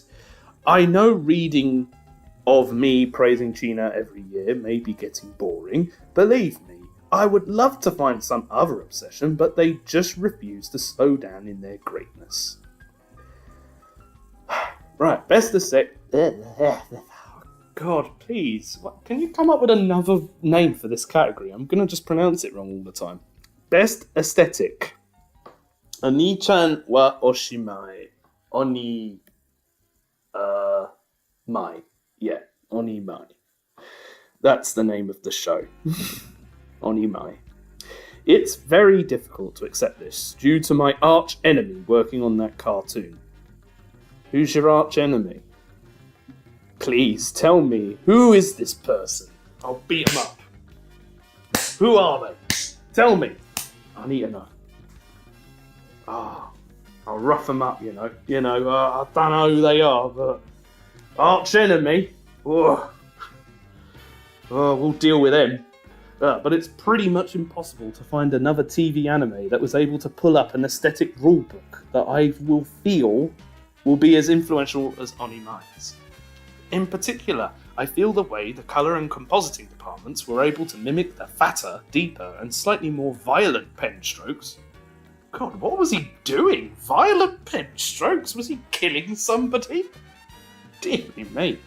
Typical of raw Imamura's sketches into Shiage paint was something that can move the cell layer as a whole into a dimension of new aesthetic possibilities. It showed how we, in a not-so-distant future, could fundamentally change the look of the cell layer into something more prone to represent volume, and especially anatomical volume, without having to rely on such high line counts, but just technology and some good-ass sakan. Maybe it was born to be horny. I feel that it's fated to be more that.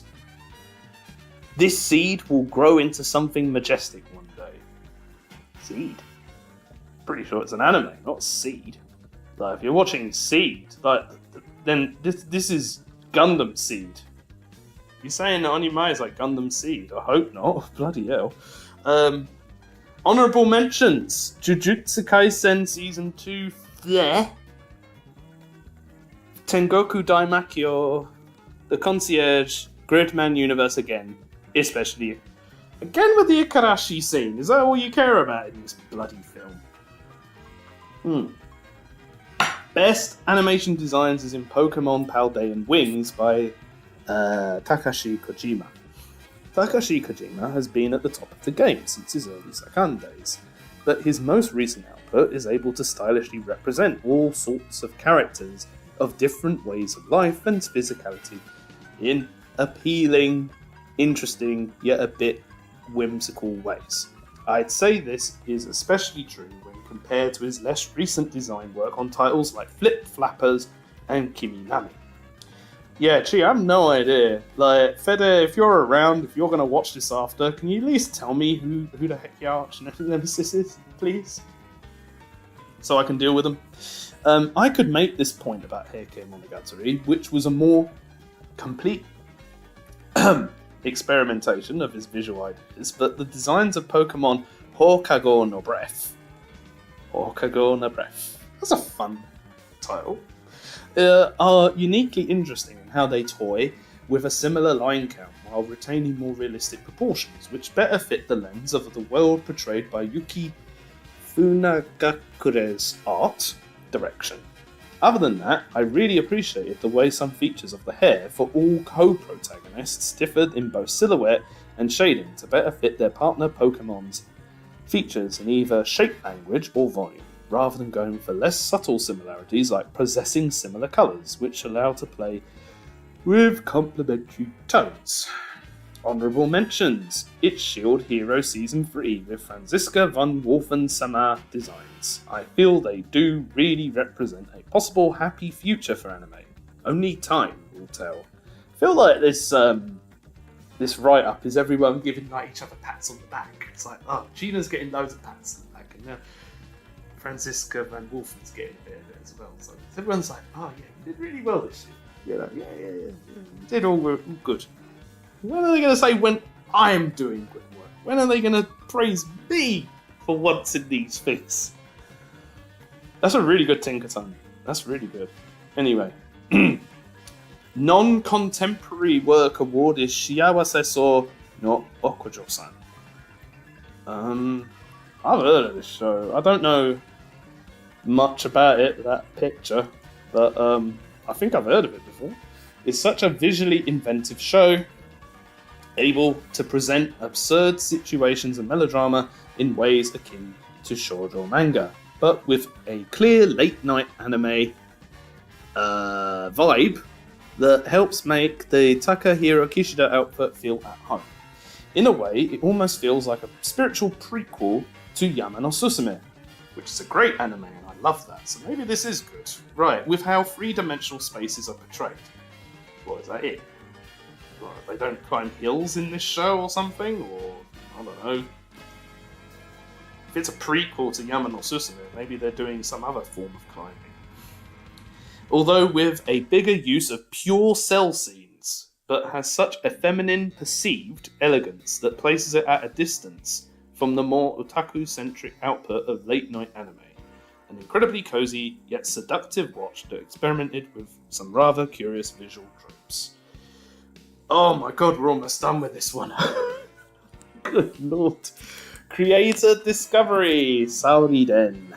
Don't get me wrong, I was aware of the existence of this incredibly talented artist way before this year. Then this doesn't count then, because surely you were discovering them this year. Why is it with everyone doing this? I swear a few of the others did this as well. It's like, oh yeah, I already knew this guy like 4 years ago, but guess what? I discovered them again in 2023.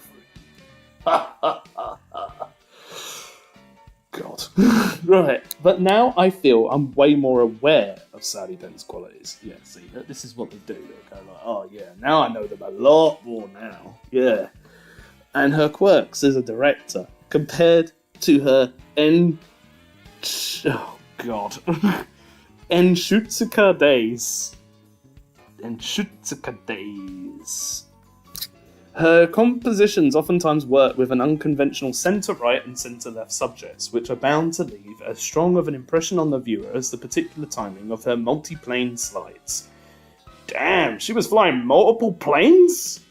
Damn! Whew.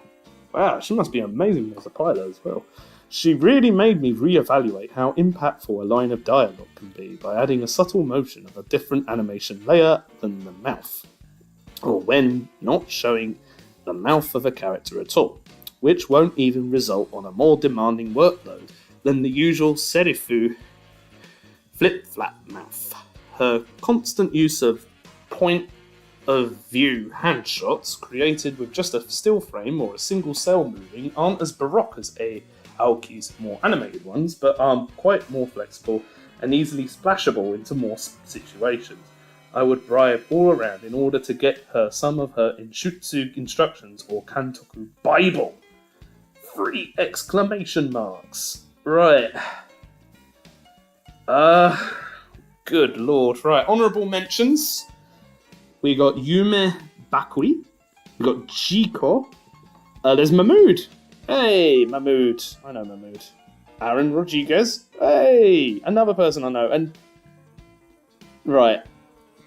this is someone who I have seen posting. I think it's Idol Killer. Is that how you pronounce it? Like, I thought they were just someone that posted. I didn't know they were an animator. See, this is what happens, right? You know, someone you know, they just post. And then it turns out they're an animator. It's like, oh, boy, they're an animator? Good lord. Right, let's see. These people, they're just people that post things on Twitter or something. And then it's like, whoa, they're an animator. Right. Nia says that they'll praise me. That's really good. I'm really happy that finally someone is praising me for something. Oh, God. Right, where are we? Oh, this one's a quick one. Thank God. Right. Thank you, Fede, for your... Really... Look how long this was. Please, look. Look. He really went on. They really went on a lot. Sorry, Fede. Please. This just went on forever. But thank you. Oh. God, if Fede's was this long, how long is Kevin's gonna be? Good lord. Akihiko Sudo's now. I don't know who they are. I'll find out later. Their Twitter's here, so I'll have a look at their Twitter afterwards. Animator, storyboarder, episode director, and person with good taste. Well, I guess I'll find out a bit more about them when I have a look at their Twitter and Sakugabowl tag after I read the whole article. Let's read Akihiko Sudo's opinions. Oh, I should have some water.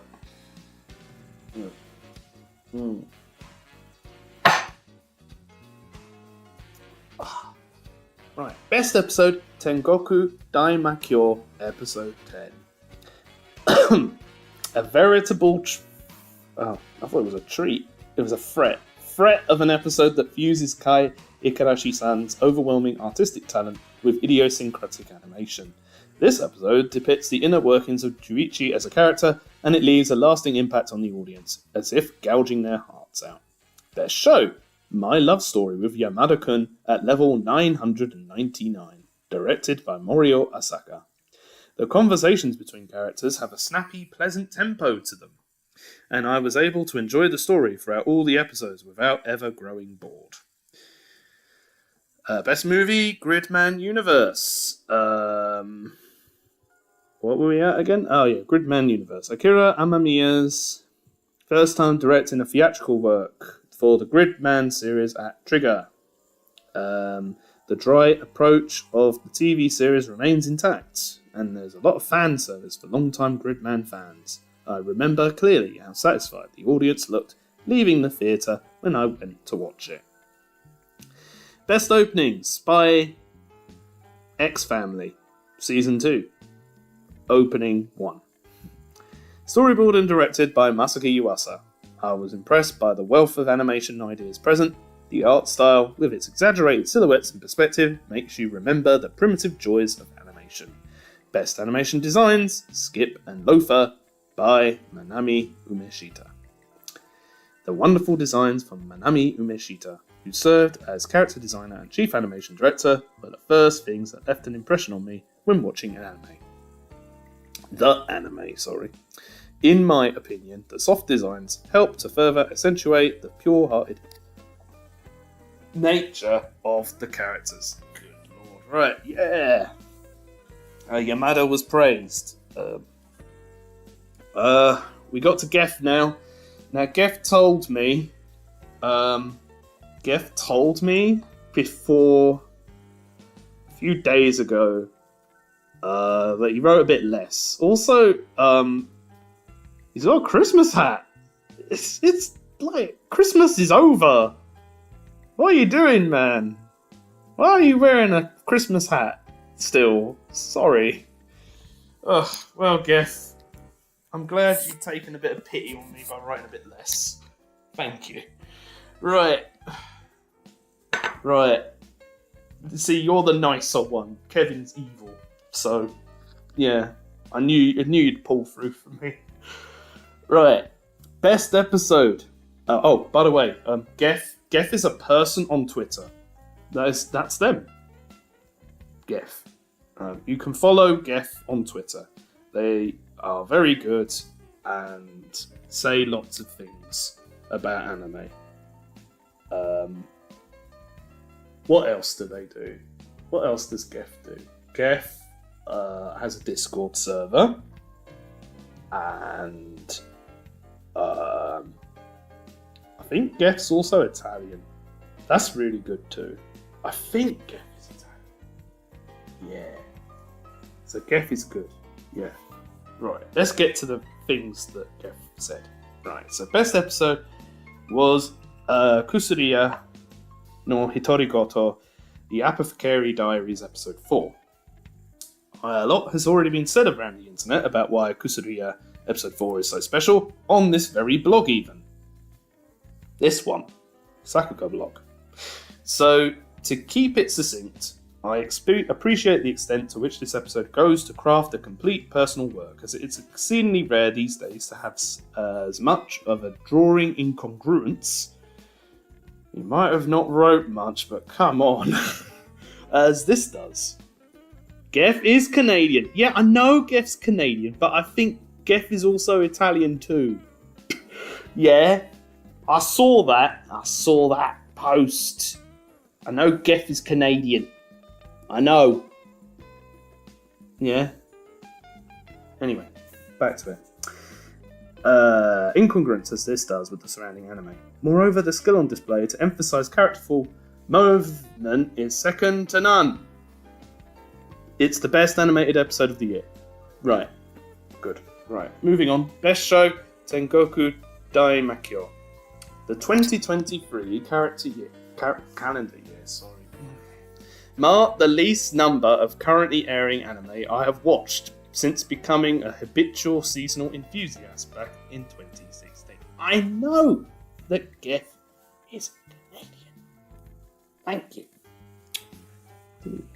In terms of concrete numbers, this year I finished 18 of these things between TV, film and OVA. 18? Damn. I've watched less than that. Still a decent amount. Kevin seems to think I'm still qualified. Yeah, I know, you know. He wasn't going to ask me. Spent an entire year watching YouTube videos. But regardless, it's about a 50% drop from last year. You know, we're definitely tracking all that. While it's true that the state of TV anime has deteriorated significantly in just a few years, it would be unfair to attribute the sudden decline in interest entirely to that. The truth is, I simply have less free time. Oh, no worries. Don't worry. It's okay. You can send things twice. I thought I was seeing a ghost. Right. Right, yeah. So Geth has had a lot less free time this year. I really relate to that. I have had a lot less free time this year. It's amazing that I'm even spending hours reading this entire article when I am this incredibly busy, right? So count yourself lucky, all right? And when you have less free time, you tend to reserve it for unique and interesting stories, or very long articles that people like to read. Tengoku Daimakyo is both of these things, says this article. I was enamoured by the mystery established in the first episode and quickly took to the manga, binging until catching up. Overall, it's not without its flaws, but even a flawed story told well can be fun to follow, and that's exactly what it was for me. Best movie, The Boy and the Heron. As someone who goes out of their way to have zero expectations for basically everything in my life, I cannot say it has ever paid dividends quite to the extent that it did with The Boy and the Heron. Without delving into spoilers myself either, I would encourage anyone who is able to see it with as little knowledge of the material as possible. Hyperbole has always followed Hayao Miyazaki wherever he goes. But in this case, it was truly an unforgettable experience, the actual greatest to ever do it. He is. He is very, very good. We love Miyazaki. Yeah. Miyazaki's cool. We love him. He's really good. Miyazaki's really nice. People thinking that I'm dying or something. I'm not actually dying. I think people are saying I'm dying. No, it's just late. It's almost 1. Yeah. We're almost there. Oh, I have a wonderful accent. Oh, thank you. I do have a wonderful accent. Thank you. Right. I hope the music is good. I hope the music is still playing. I don't even know how many times Flying Beagle has played at this point, but... Ow. I hurt myself on the table. Right. Best opening. Hikari no O. OP. Opening. Link. There. Click it. There. And you can have a look. The directorial works of Kenichi Kutsuna regularly find their way into my yearly awards. I most appreciate the fact that there is a certain intangible wisdom that can be felt resting beneath the surface, especially for anyone with a vested interest in the craft side of the hobby. That purposefulness tends to be extremely alluring. Part of Kutsuna's genius is his being abundantly comfortable with breaking convention. For instance, I had an interesting discussion with Sheng Meng Chen recently, where he pointed out the lack of a book slide within the snowy field cut in Vlad Love's opening. He thought,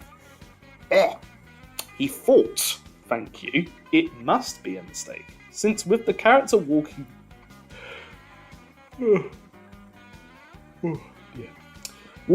across the screen, it feels a bit uncanny to not have the background slide in the opposite direction. Instead of guessing as to Kutsuna's motives, I consulted my copy of the doujinshi dedicated to this opening that he released at a previous Comiket. It's full of insights, and sure enough, he mentions intentionally keeping the background fixed so that it would feel misaligned. All this to say, Kenichi Kutsuna's opening sequences are a reminder of the incredible minuity. Stop it. Intrinsic to animation.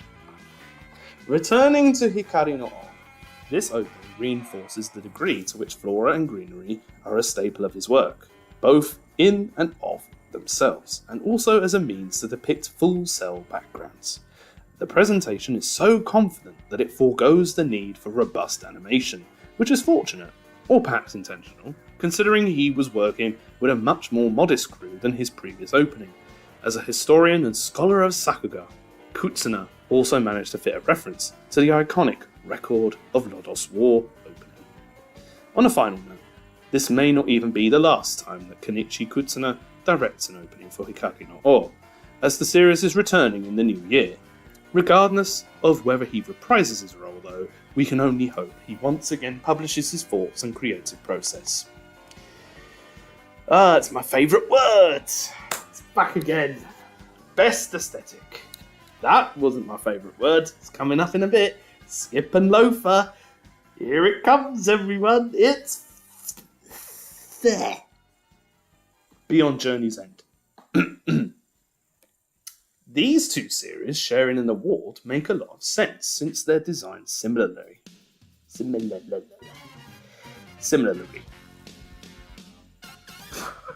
can't bloody pronounce stuff tonight. What is wrong with me? Similarly.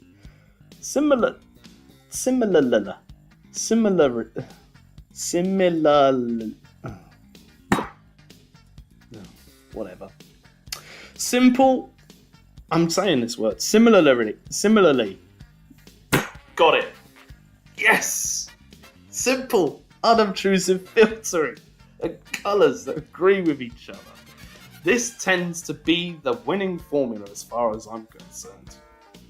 Yeah. Do you know what's the winning formula for me? Having another sip of water. Skip and Loafer, in particular, makes great use of pastels for fun and creative cutaways, which were also a major factor in my selecting Cool Doji Danshi for this award last year. I remember Cool Doji Danshi. I said it a few times last year, didn't Keiichiro Saito may have inherited Shingo Natsume's production line at Studio Madhouse, but art direction ended up with Sawako Takagi of Studio Wyeth, rather than Studio Pablo, aka 13 Sunny Boy. There are a few background studios remaining that are capable of painterly brilliance, such as those on display regularly in so many more more than any of other blessings the series has incurred. It's fortunate to have landed in very capable hands. Great. Right. Overtake, best animation designs. Masako Matsumoto. Ooh, yeah. Right. Doing a bit of stretches before I do this bit. Alright, I'm well prepared. It's 1 o'clock in the morning now. It's 1:01. There weren't any designs this year that genuinely floored me. Yep, because you're not flooring. Yeah, I've got really nice flooring around me here. This is this room that I'm in, by the way. I'm in my kitchen, and we've got lovely kitchen tiles on the floor, right? They're like cream, and it's got white cork on the floor as well. It's very nice, very ornate. I'd put a picture of it. I'd show you what it looks like, but just imagine it's really nice in here, right? I'm in a nice room with lots of water to have while I read all this. But Masako Matsumoto's interpretation of Takako Shimura's original illustrations on Overtake caught my attention. It certainly helped feed my bias when her skilled supervision enabled the cast to move perpetually and gratuitously throughout the premiere. Well, that was short. Great! Non-Contemporary Work Award is Eureka 7. Although some people pronounce it as Eureka 7, but I pronounce it as Eureka. Geth had loads to say about this. You see, it's very easy to talk about all the shows. This is an easy category for me to write about since I have an ongoing massive thread on Twitter, chronicling my first full experience with Tomoki Kyoda's mid-2000s landmark anime. If you've been following said thread, then I don't need to tell you that it's been a frustrating, roller coaster-like undertaking, as I witnessed one of the most expertly crafted anime repeatedly fail to connect the storytelling pieces in a satisfying or even coherent way. Yeah, that's a Kyoda thing. Yeah, he does that a lot. Just wait till you get to the films. Oh boy. You got a time coming for you, mate. Eureka 7 was made at a time when Masahiko Manami's Studio Bones had found a comfortable footing. Bones, very, they have good shoes, don't they? I'm wearing a pair of flip-flops right now. With strong ties to reliable supporters such as PA Works and Doga Kobo, the studio was able to ensure consistent quality animation even across their longer productions. Moreover, the high-end talent pool that they had access to grew with each production, to the point where it could be argued that Eureka 7 is their most ambitious in that regard, with Eiji Nakada and Kenichi Yoshida responsible for mecha and designer, respectively. The series animation was under the leadership of two of the greatest craftsmen to ever do it. In addition, the ancillary departments such as photography, art, music and colour design were all riding in harmony along the same trappers. Trappers? Trappers? I have never seen that word before. Okay, are you making these words up? Trappers? I'm looking this up. What? Trappers? Trappers.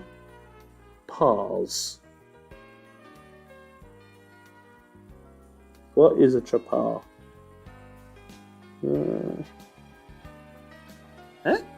Trapars? The same trapars. Oh! Wow, I really can't remember Eureka 7, can I? That is literally a thing in the show. Oh no. Wow, how long has it been? It's been years. Sorry. I really need to rewatch this show. It's a damn well put together anime. Which makes it all the more tragic that its attempt at narrative is without focus. It's not tragic, that's literally the show. Just get to the films. They're even worse. A major contributing factor to this is the fact that Eureka 7 was originally planned as a 2-core series and later stretched to 4. It's not known exactly how late into the planning phase their quota doubled, but the multitude of aimless episodes speaks for itself. Perhaps there is a 24-episode cut of Eureka 7 out there that tells the succinct story of romantic techno-environmentalism that it so desperately wants to be. But until then, I'll continue to appreciate the otherworldly craftsmanship that went into the design of this great series. Oh, we're almost done with Geth now. Oh, you really didn't write a lot this year. It's good. Right, creative discovery. Sorry. It's really sad. Really, really sad that, we didn't get very much from Geth this year. Really, really sad that I couldn't read more things. More things. Creator discovery, Hirokazu Sato. There's a Sakugabowl thing that you can click here and you can find out more things that they worked on. This is far from a proper discovery award. See, everyone is cheating on the Creator Discovery Award, as Hirokazu Sato has been on my radar for a long time. See? Truth is, I had a semi-viral tweet of their sneezing animation. Did they? Sneezing. Good lord. Right. When I had my cold, could I have gone viral because, I was sneezing so much? I was like... Oh, damn. Yeah, you can get viral sneezing? Okay. You got this build, keep going. I am, Megas. I am still going. Gambare Doki-chan 2021. So, yeah, you saw this person 2 years ago and you were like, but I'm going to play the long game. I'm going to have him on my Creator Discovery Awards 2023. So I impulsively deleted a while ago. You deleted your tweet. Oh no. So rather than that, consider this my attempt to direct some deserved attention towards one of the 3 paid animators for Undead Unluck, a series with no shortage of impressive animation, despite the art direction's unfortunate inclination to spoil their efforts. Also in that role are 2 action veterans, Kazuhiro Miwa and Hiroyuki Okaji. Yeah. Who happen to be somewhat household names. See, these ones are known. We know who they are. Among the animation infused. See, I'm a real Sakuga fan. I definitely know who these people are. So it's fair to say that Sato is at risk of being overshadowed. Good lord, a lot of people saying a lot of stuff about Precure. Yeah, sorry guys. I'm just having a look at the Precure channel on my server. Did you know my server has a Precure thing? Talk about Precure in it. And we complain that Precure fans are bad. In any event, the focus of my aforementioned deleted tweet was the Tetsuya Nishio-like efficiency in their animation. Sato often draws in a clean way that emphasizes shorthand movement. It's worth noting that this Nishio comparison is purely observational, and it's entirely possible Sato isn't consciously aware of the Sakuga legend. If only their Twitter gave off the impression of being remotely approachable lol. Thank you, Geth.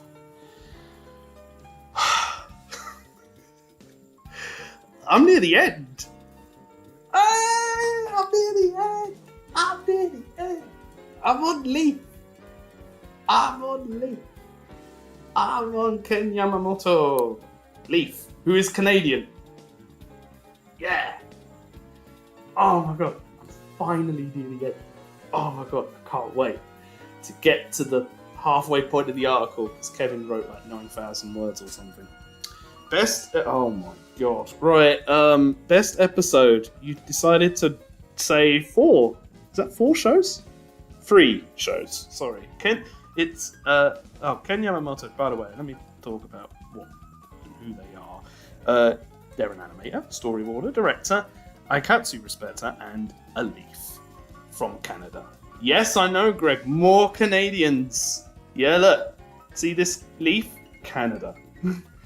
You can follow them on Twitter, and they have a tag on Sakugabowl, because, you know, they're an animator, so if you click that, you can find out more things that they did animations for. It's very good that you can do that. It's almost like this blog has got something to do with Sakugabowl. Best episode is Jujutsu Kaisen, episode 37, season 2, episode 13, The Magical Revolution of the Reincarnated Princess and the Genius Young Lady, episode 3. And the Idol Master Cinderella Girls under 149, episode 4. I'm pretty sure the U does stand for under, because they're under 149 centimeters tall. I think I saw that somewhere before. Yeah. Jujutsu Kaisen episode 37 is an episode that feels extremely well realised with its... Sorry, I'm going to have a bit of water. With its vision clear cut from the start. Episodes 40 and 41 by Miso-san, Itsuki Tsuchigami, were great as well. But my personal belief is that the low-brow nature of commercial animator is its greatest charm, so this is more to my liking. Similarly, I did that first time. I remember like a few paragraphs ago I was having trouble with that word. There's Ten Kakume, episode 3. Right, look at all this stuff, right? This is why, guys, right, there's been a whole debate recently about English titles. Look at this! Tenten Kakume episode 3. Look at that. Tiny! Look how small that is. Yeah, that's why people say the Japanese title, because it's shorter a lot of the time. By their very nature, commercial anime makes it very difficult to pit beautiful subjects in all their beauty. I think only a very limited number of titles, such as Isao Takahata's Princess Kaguya, even makes an attempt. The standard approach is to construct visuals using artistic iconography to some degree. This episode has a very high level of directorial sense, compositing shots, using framing and spacing as iconographic devices. Tsurugi Kato-san's hand-drawn effect animation, I believe, on top. It's full of the charms and commercial anime. In just a plain-looking episode. Good-looking episode. Not a plain episode, it's a good-looking one. As for the last one, the animation, storyboarding, and direction are all amazing, so just go watch it. Even if you don't know anything about Idolmaster, you'll fall in love with Momoka-chan. Also, Arisu makes some good dumb faces. See, look. Guys, look how quick you can talk about Idolmaster. You'll love this person, dumb faces. That's all we want to know. Yeah? Do they make stupid faces? Yes. Watch. Come on, let's go. Right, best show. The Ice Blade Sorcerer shall rule the world. So, ice skating, huh? Okay, no wonder, you're Canadian. It's very cold up there.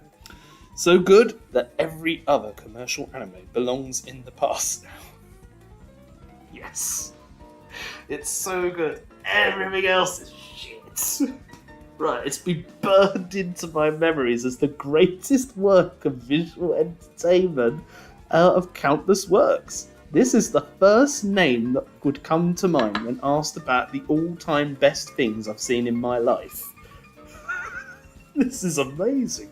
Right, just when I felt myself getting sleepy at the long-winded exposition at the start of episode 1, the sudden encounter with his buff friend perked me up a bit, and by the time the main character was running in what looked like a parody of Get Out, it had completely captured my heart. Right. Good. From there, I could do nothing but watch as I was overwhelmed by the drama of the main character, Ray Wyatt, regaining emotions appropriate for his age, the drama of his friends and acquaintances as they grew and developed, the endless barrage of surreal gags, so incredible. This might be the first time as an adult that I thought of a work of media as just pure fun from the bottom of my heart. Since this is an animation blog, no, don't talk about this. No. This is not an animation blog. This is just a website about fish. Talk about the fish. If there's any fish in this show. Why are you talking about visuals? No. On a visual level, Nobuhiro Muto-san's episodes 5 and 11 are easily the best, with the timing for pans and tracking shots clearly on another level.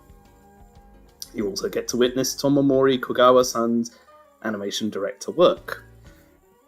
And very rarely, there are cuts mixed in where you feel the efforts of young animators. So personally, I enjoyed it a lot on a visual level. However, it might take some time to adjust if you're too used to watching dull anime from recent years, with loads of post-processing and overly detailed cell art.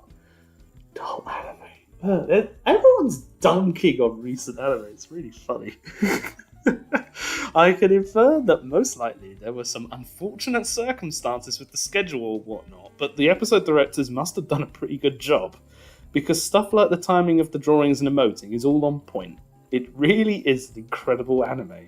By the way, the manga adaptation is really fun. It's a hot-blooded battle manga along the lines of Scried, with really good art, so I recommend it as well. Editor Kevin, get out of here! The manga is fun as hell, generally one of the most expressive things I've read lately. Look, I'm not even on your bit yet. Can you just hold off a bit? Best movie is Aikatsu 10th Story, Mirai no Starway, Girls in Panzer Das Finale Part 4, and Detective Conan Black Iron Submarine. Now, see, this is the thing with our Japanese guests in this article. They're like, yeah, do you know what's really good this year? Conan. They're like, stuff you, Miyazaki. You know where it's at? Conan. I agree. Conan films are great, so keep it up with the Conan stuff. Girls in Panzer film, I remember watching the film, it was excellent. Really fun. And of course, Aikatsu is Aikatsu. We love Aikatsu here. Let's read about what Leaf has to say about Aikatsu. Aikatsu. I can't think of a better treat for original fans who have since become adults than the Aikatsu 10th Story movie. I was an adult when I watched Aikatsu. I cry every time I watch the scene of Ichigo repeating the same words over and over like bird singing, accompanied by birdsong in the background. Fans of the series should absolutely, definitely, by all means watch it. I really want to watch this film because, you know, I've watched all of Aikatsu, so yeah, I'd love that film. Some good folks worked on it as well, so it should be pretty good. As for Girls in Panzer Das Finale Part 4, I'd describe it as Mad Max Fury Road, but with cute girls and tanks. Hands down, this year's best in terms of entertainment. By far the most fun movie this year, despite not having watched the previous parts. Oh, he's like me, watching things in reverse or something, because I've watched EVA 4.0 as the only things from Evangelion. Oh wow, I've really been up this long that friends from Japan are waking up. Oh my god. Oh no. Oh no. Right. Best opening and ending, a whole lot of them. Oh, you really did. Oh my god. There's a whole load. Okay, let's do the rundown. First up, we got the Idolmaster Cinderella Girls under 149 opening. Cute, cheerful, the best. From the character introductions, the producer point of view, to the very under 149-ish answer to the serious staple of having everyone show up and dance to the chorus. It's all amazing. What did they call this one? Oh no, I'm going to read it out. The Magical Revolution of the Reincarnated Princess and the Genius Young Lady opening. Love the way they compare and contrast the two main characters, the way they hold hands in the past and present, and the beautiful art filled with happiness. And Oni-chan wa Oshimae opening, too good. Miton-chan's long rotation shot, for example, would be hard to pull off without some really good animation, but it's really, really impressive. The song is fun too. Tonikaku Kawaii Season 2 opening. I only watched episode 1 of the first season, but after watching its opening, I bought all the volumes of the manga. Wow! Must have been good. Sequences that thematically touch on the long passage of time are always up my alley, no questions asked. Rokudo no Onatachi opening. Extremely high level of precision in the key animation direction, corrections and in-betweens. The timing and action for the action part, where the bike goes flying in the chorus, is really cool. I often look back on it as a reference. The level of care shown here must be really difficult to pull off in modern times. Gotobun no Hanayome opening. Seeing all the unexplained light effects flying around makes me appreciate the brute force of Hiroto Nagata-san, storyboard director introducing his own field of expertise. The part in the intro with all 5 having the same eye colour, as well as the juxtaposition of all 5 of their torsos while running, are both visual effects you could only pull off for this show with these quintuplets. Oh, it's the quintuplet anime.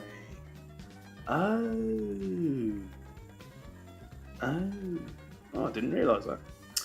We got Dekoboko Majo no Oyako Jijo opening. I'm sure that's something I probably know, but then I don't know. I was impressed at the decision to parody the opening 2 of the 2000 Sayuki anime today. Animation-wide, Alyssa shifting her weight in the walk cycle loop in the first verse is good, and the shadows on Giroko's crossed legs in the pre-chorus is beautiful in a stylish way that reminds me of Kazuchika Kise-san. Fate Samurai Remnant opening. Nakaya Onsen is unbeatable when you let him make awesome sequences. Undead Unluck opening as well as the ending, it takes the motifs present in the manga and expands upon them in an interesting and very fun way. The classic style in which it introduces the characters with the action during the chorus is the ideal way to show off the atmosphere of the original manga, and I like it a lot. Temporu ending 3, filling up 90 seconds with just walk cycle loops. Number of cuts and punctuation and different backgrounds is super neat and I love it. Look how much you had to do. That is so many openings and endings. And then we get to this. Best aesthetic, Hirogaru Sky Precure. Hirogaru Sky Precure is in fact good. See, look, guys, look, right, other people writing. That's what I want to see. Yeah, it's good. Yeah, move on, guys. Prequel's good. Alright, cool, great. Yeah, see? But none of the prequel fans will read this because, you know, they'll probably give up around, I don't know, here. I don't know, here. Somewhere up here. Alright, I've got to go all the way back down. Good thing my mouse is good. Right, best animation design. Skip and Loafer, Manami Umeshita, and Bungo Stray Dogs. Nobuhiro Arai and Tempuru Masako Katsumata. Right. Oh boy. You got 3 of them? Good lord. But you didn't write much about them, so that's alright. Skip and Loafer's designs are simply beautiful. Manami Umeshita-san, who was in charge of them, once did key animation for me on the Promised Neverland Season 2 opening, if I may brag. I was blown away by how good she was. So I'm happy to see so many people enjoy her work. As for Bungo Stray Dogs, the characters' faces and silhouettes are leagues above when it comes to how pretty they are. Oh man. I'm not like this because of Leaf. I'm like this because it's late. It's really late. Oh no. Well, yeah. As for Bungo Stray Dogs, the characters' faces and silhouettes are leagues above when it comes to how pretty they are. I have enough fun just looking at those faces, but when you combine that with Takuya Igarashi's direction, it makes me want to draw really cool drawings. Not that I can draw them. No, Leaf, you shouldn't be so hard on yourself. What do you mean you can't draw them? Oh, come on.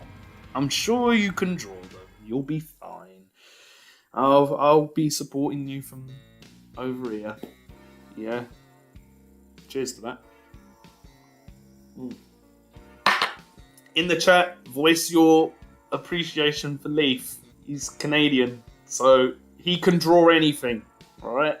Meanwhile, Temperu designs are stylish, cute, and surprisingly classy for a fan service anime.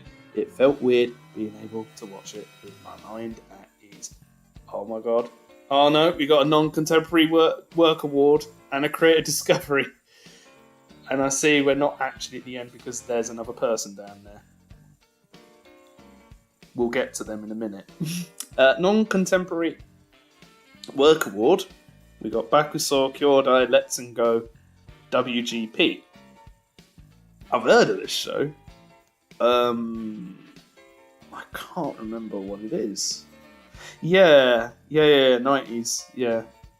Okay, at the time I enjoyed watching it off recorded videos I had sent to me from Japan. In terms of animation, it's fun watching all the Sunrise, Production IG, Tatsunoko Zebek people going wild. And it's a very 90s anime in how well made it is. It's a work that I aspire to reach. Creative discovery, Masahiro Takata. With the resources available to him, Masahiro Takata tries to create the best anime possible. In the modern industry where manpower and time are both lacking, again, yet the demands keep increasing with that end. His work embodies the attitude that is needed the most. Ice Blade Sorcerer and Dekoboko Majo really serve to open my eyes. In my mind, I now see everything as pre or post Ice Blade Sorcerer. Again with the Ice Blade Sorcerer. Ah, bless. Yeah. Right. Okay, thank you, Leaf, for your excellent contribution. Right. Maki is a professional homo. Yeah. Maki is someone that I have known for quite some time now.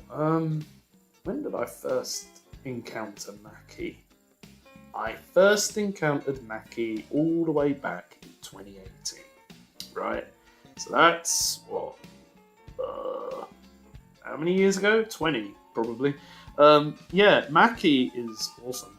Yeah, love Maki, right?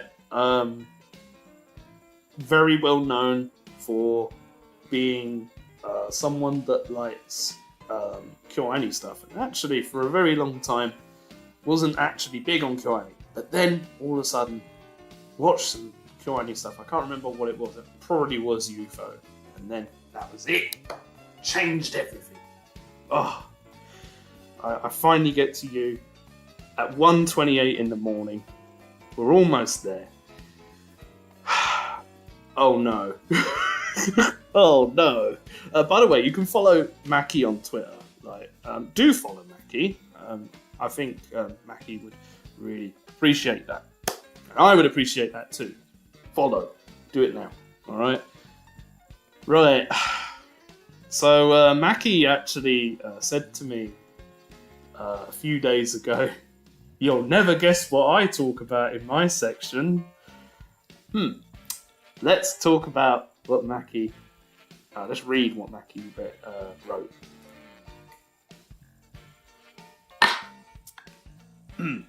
Best episode, Oni-chan wa Oshimai, episode 1.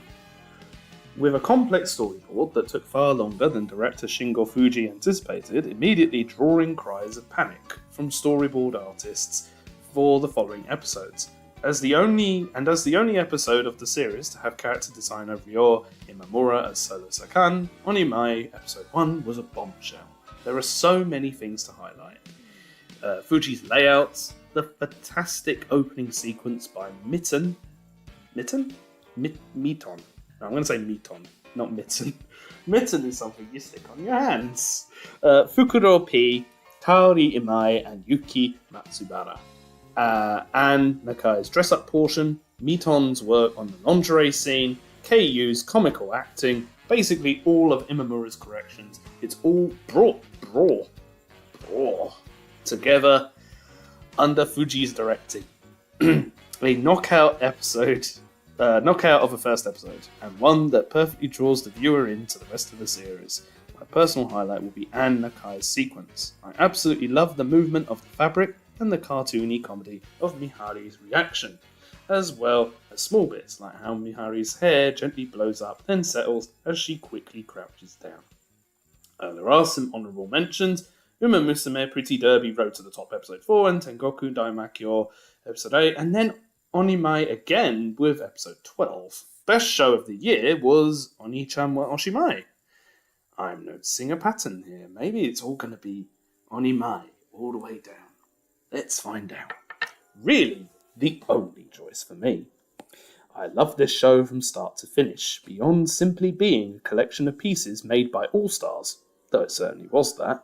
I loved the way first-time director and first-time character designer Shingo Fuji and Ryo Imamura, both by all respects ace animators, trying something new for the first time here, approached both the content and the production. In the Blu-ray booklet interviews, Fuji discusses how it was part of their production plan to have Mahiro's physical acting be more masculine at the beginning of the series and to slowly bring out more feminine movements over the first number of episodes, which ended up subtly building up both the language of the show and the gradual shift in Mahiro's character over time, making the decision in the last episode hit all the harder in a way that it never did in the manga. Of course, with Fuji and Imamura heading the show, and with Toshiya Otomo, Yamano Susume Mushoko Tensei, as animation producer, a dazzling lineup of their friends and other young animators were chomping at the bit to work on the show with them. Of note is how the flexibility built in their production plan allowed for some of the scenes that attracted the most attention, like the bathing suit scene in episode 3 that Miton was in charge of, and which garnered a huge reaction online. When discussing the scene, it was pointed out to Fuji that Kaida's chest was at the character design stage not anywhere near as large as it's depicted here. Fuji says that while Miton had already drawn it particularly large during the Genga stage, he gave the okay to make her bust even larger, since that fits the directorial vision of it being seen from Mahiro's perspective. Gotta love it. I could go on and on about this show, the cuts and changes in content that elevate it over the simple, but of course still good, gender-bender comedy of the original manga. The research the team did into transgender issues to nail certain aspects of Mahiro's character, the way Fuji and Imamura used it as an opportunity to train newbie animators, how the 250 cuts or less per episode limit that they imposed helped bring out the slower pace that ended up being so characteristic for the series, and of course, Mahiro-chan kawaii. There's far more to talk about, but I've already written a lot, so I'll leave it here. I'll look forward to seeing what Fuji directs next. See, look, Maki cares about me. Right? Look, I've written a lot. See? Good. Good. Maki is caring and good. Unlike someone that's going to be at the end of this article. See? Caring. People that are writing in this, take notes when I read this next year. Be caring. Be good. Right, best movie, UFO. Ugh. Who would have guessed? Who would have guessed? UFO. This may be cheating, because this is technically an OVA that just so happened to earn more than some of the more hyped up movies of the year in its limited theatrical run, UFO Strong. But man, oh man, was it absolutely wonderful to take in that Kitauji air once again, with Taichi Ogawa taking up the post as assistant director, in addition to Tatsuya Ishihara reprising his seat as director, and with a whole slew of both new and familiar faces in the trenches. This was exactly the return that UFO fans have been waiting for, showing off exactly how far KyoAni has come since the tragedy of the arson in 2019, filled to the brim with that inspired natural character acting that's like a calling card for the studio. I obviously couldn't help but fall in love with Kanade's shadow boxing, and in classic UFO fashion, showing us Kumiko's growth as she becomes used to her role as the newly appointed club president. And It was the perfect transitory interlude between the previous film and the upcoming third season. Thank you for the Minami middle content. Thank you, thank you, thank you. Right, okay, best opening is Tengoku Daimakyo opening. This possibly that needs no introduction. It actually does need an introduction because I haven't watched it, but oh well. Weilin Zhang's opening from Tengoku Daimakyo is an instant success on all fronts, with a lineup that most would kill for. Moang, Soti, Sweep, Shingoku Yamashita is like a rotation from my dreams. I particularly love the intensity of Hakugou's running sequence, which echoes the conflict that's core to Kiruko's character. All of it is unified under Zhang, who did the composite himself, with an aesthetic that's ideal for the strange, emotional, but funny, but wow, that's fucked up space that Tengoku Daimakyo occupies. I had been a fan of the manga for a while, and I couldn't have asked for a better intro for this series. Honourable mentions, we got Onimai's opening, we got Mosume's opening, we got... What? Shonen Your Waren no Kaede, live performance by Tsukino Mito and Lisa. Oh, you... We got some Niji Sanjis in this. I thought so. Oh, God, how predictable. And as for endings, Gundam, The Witch from Mercury ending 2. Oh, God. See, this is why I put Niji Sanji in the thumbnail. This is why. Because these lot, they can't help themselves. Best aesthetic is Little Goody Two Shoes. Now, before I read that Little Goody Two Shoes, let's have a little goody drink from this water. Ooh. Okay, this is a video game. Oh, yeah. Yeah, I saw people talking about this. Yeah, but hear me out. Not me, Maki. Hear Maki out. Little Goody Two Shoes was my surprise of the year. An exquisitely done RPG Maker style horror game, with an exceptionally realised nostalgia bend of an aesthetic. Admittedly, two things that are laser targeted towards me in particular, as I both am of a certain age and have loved RPG Maker horror games for years. Produced by a 5-person Portuguese team, Astral Shift, who previously released Pocket Mirror Golden Traum, LGTS aesthetic hits a home run on all fronts for me, whether it's the environments that invoke storybooks or perhaps 90s adventure games. The absolutely gorgeous hand-painted backgrounds that harken back to classic world masterpiece theatre shows like Anne of Green Gables and Ivy Girl of the Alps, or the nostalgic minigames being presented as literal arcade cabinets. This is a game that knows exactly how it wants to present itself to the player. And yes, it is indeed gay. It's a gorgeous, incredibly impressive game that has clearly endless amounts of love poured into it.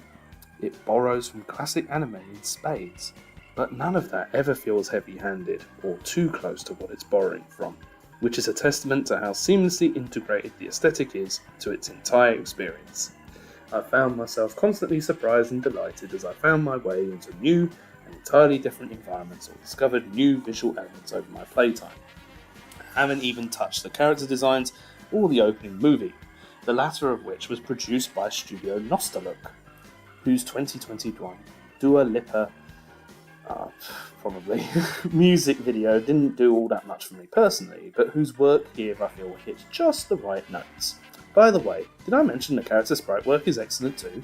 LGTS is easily my pick for the best aesthetic of the year, but probably the last several years. Even I must say, it's by far my favourite work in general to come out of the larger anime nostalgia trend of the last decade or so. Yeah, that's different. I like that. Right. Creator discovery is Minoru Ota. This one is definitely cheating, since Minoru Ota's been around for a while. I really am getting this. I feel the creator discovery category is like the biggest con on this entire list this year. Oh my god, everyone cheated. No one discovered anyone this year. It's all a lie. with his first credit as an in-between on Nichijou's episode 0. Nichijou came out like a decade ago. As an aside, he also did a favourite scene of mine in Liz. That was ages ago. Oh no. Oh, dying. I'm sorry. Oh no. Okay, let's regain composure, guys. However, what I want to highlight here is how, with an ensemble contest, he has succeeded Hiroyuki Takahashi in his role as UFO's instrument animation director. See, that's something new, I guess. A role that Takahashi held and was outrageously good at. Though both the K-On! And UFO series up until now, note that Ota actually worked alongside Takahashi on Violet Evergarden, as they were jointly in charge of the accessory settee there, a role he reprised in both Haruka Fujita's Violet Gaiden and the 2020 movie. Not content to simply accept the torch from his predecessor, he's also intentionally bringing his own touch to the series. The comment of... what? The comment? What comment?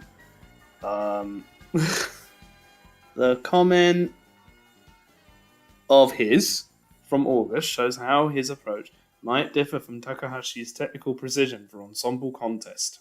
He says that he worked particularly on developing the radiance of the instruments even further. What did he do? Yeah, the radiance of the instruments even further than previous entries, which is evident immediately. With the texture of Kumiko's UFO in the very first scene, dazzlingly dancing as she plays. I, along with I think most UFO fans, am overjoyed to see Ota take up the mantle as instrument AD, animation director, and I can't wait to see his work develop even further in the upcoming third season. Honourable mention. I'd like to use the space to mention Anne Nakai, who, despite being a complete newbie when starting work on Onimai, consistently produced seriously stunning work as part of the show's core team. I became a fan immediately, and I'm really looking to see more of her in the future. See, that's an actual discovery this year. They're new. But this is still really important, and anyway, UFO. UFO good. So, that was Maki's one. Maki's done. Maki's finished. Well, thank you, Maki. That was really good. It was everything that I expected from your section. It's gonna be Kyoani, Onimai, and gay video games. Yeah, you achieved everything I needed. Yeah. Honestly, definitely one of the best bits so far. It wasn't actually that long either, so yeah. See, much care was done. Much care was taken in this section. So yeah, very happy with Maki's section. Natasha is the second to last one. Natasha is someone that is on Twitter. They're on Twitter. What else can I say about Natasha? Yeah, they're on Twitter and they write stuff. There you go. They've been writing stuff for years. I remember I followed Natasha what was it, 10 years ago now? Nah, 9 years ago? Something like that. It was a long time ago. Yeah, they've been at it for ages. Right, okay. Best episode and also creator discovery. We've got Jujutsu Kaisen Season 2, Episode 1, and Shota Gosho Zono. Right. Okay, ever since 2011, I have been in search of a creator who matches the imagination, skill, and mind of horror lover Masashi Ishiyama. Very few people match his unabashed love for the dark and the surreal. Very good. He's still doing that, that's good. And his knowledge of how to evoke fear in the medium of animation. It's come in blips and flares throughout the decade, but Jujutsu Kaisen's second season was where I really saw that potential arrive through the eyes and hard work of Shota Goshozono, who had also happened to storyboard what I considered one of the most striking pieces of horror of 2023. So let me merge the categories and quickly explain why this was such an impactful episode for me. How it allowed me to discover a talent I'd been looking for. Jujutsu Kaisen Season 2 Episode 1 sets the tone for a 90s-esque X-Files investigation with warped perspective, lengthy cuts, cinematic layouts, and the usage of analog home video and distorted narration clips, combining a blending of 3D camera work with masterful sound design. Goshozono creates an episode that has filled me with the same kind of dread I haven't felt since Ishihama's work on Occultic 9 or From the New World. Goshozono's talents extend beyond this episode, but there's been enough coverage of Jujutsu's strange production conditions for me to comment any further. Oh dear. No, it's not her fault. It's my fault. I'm tired.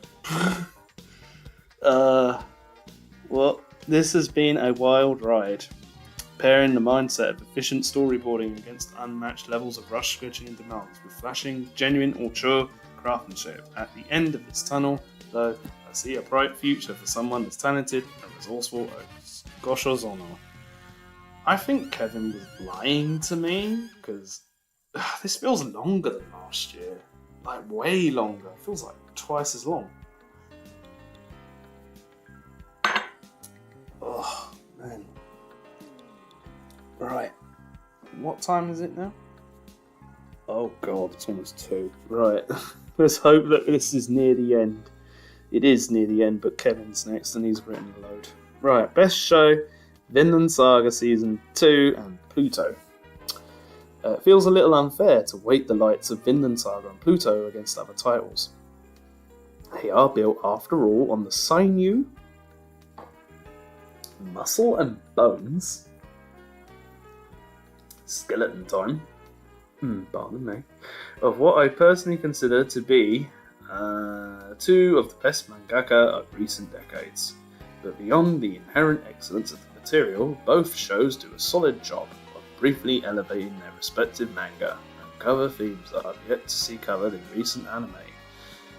Episode 17 of Vinland Saga in particular showcases the effects of toxic masculinity, the insurmountable loss of war and discrimination, and the endurance of love across these moments of brutality. In a year where these topics become increasingly relevant, Vinland Saga feels like a slow balm.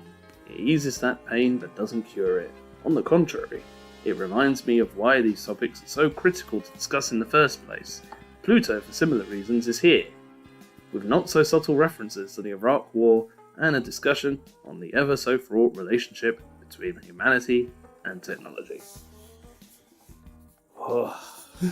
On the other side of the spectrum, Skip and Loafer is unabashedly earnest and warm in everything it chooses to have dialogue about, and these dialogues are often refreshing. Charming character designs and bright colour palette serve as a fantastic backdrop against an unconventional coming-of-age story. It would be an understatement to say this show was a much-needed bright half an hour in my life for 3 months. Best movie, Spider-Man Across the Spider-Verse. Right.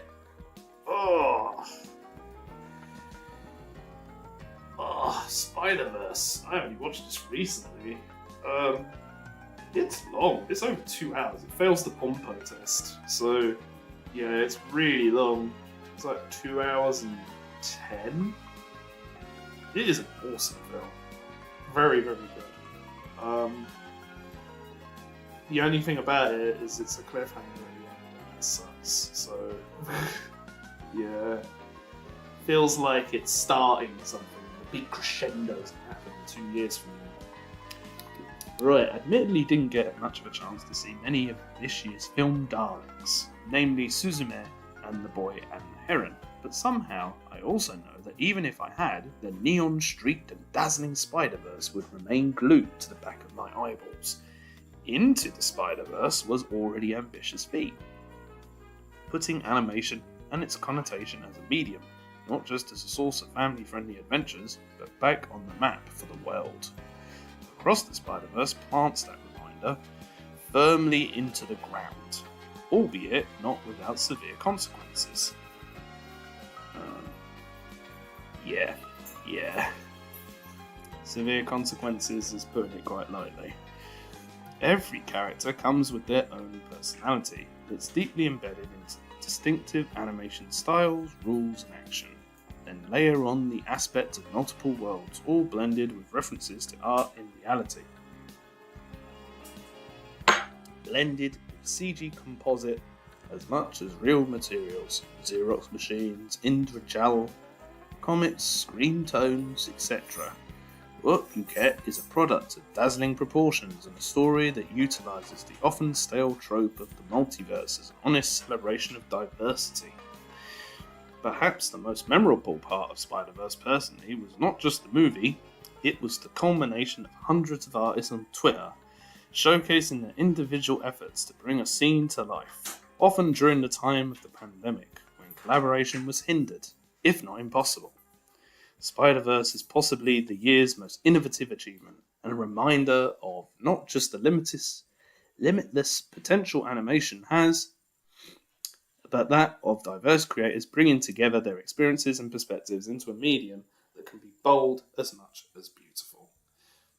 Oh, that was really nice. I really like that write-up about Spider-Verse. Yeah, I like that. That was good. Yeah. Oh, I know it doesn't seem like I'm liking it, but, it's late. It's 1:51.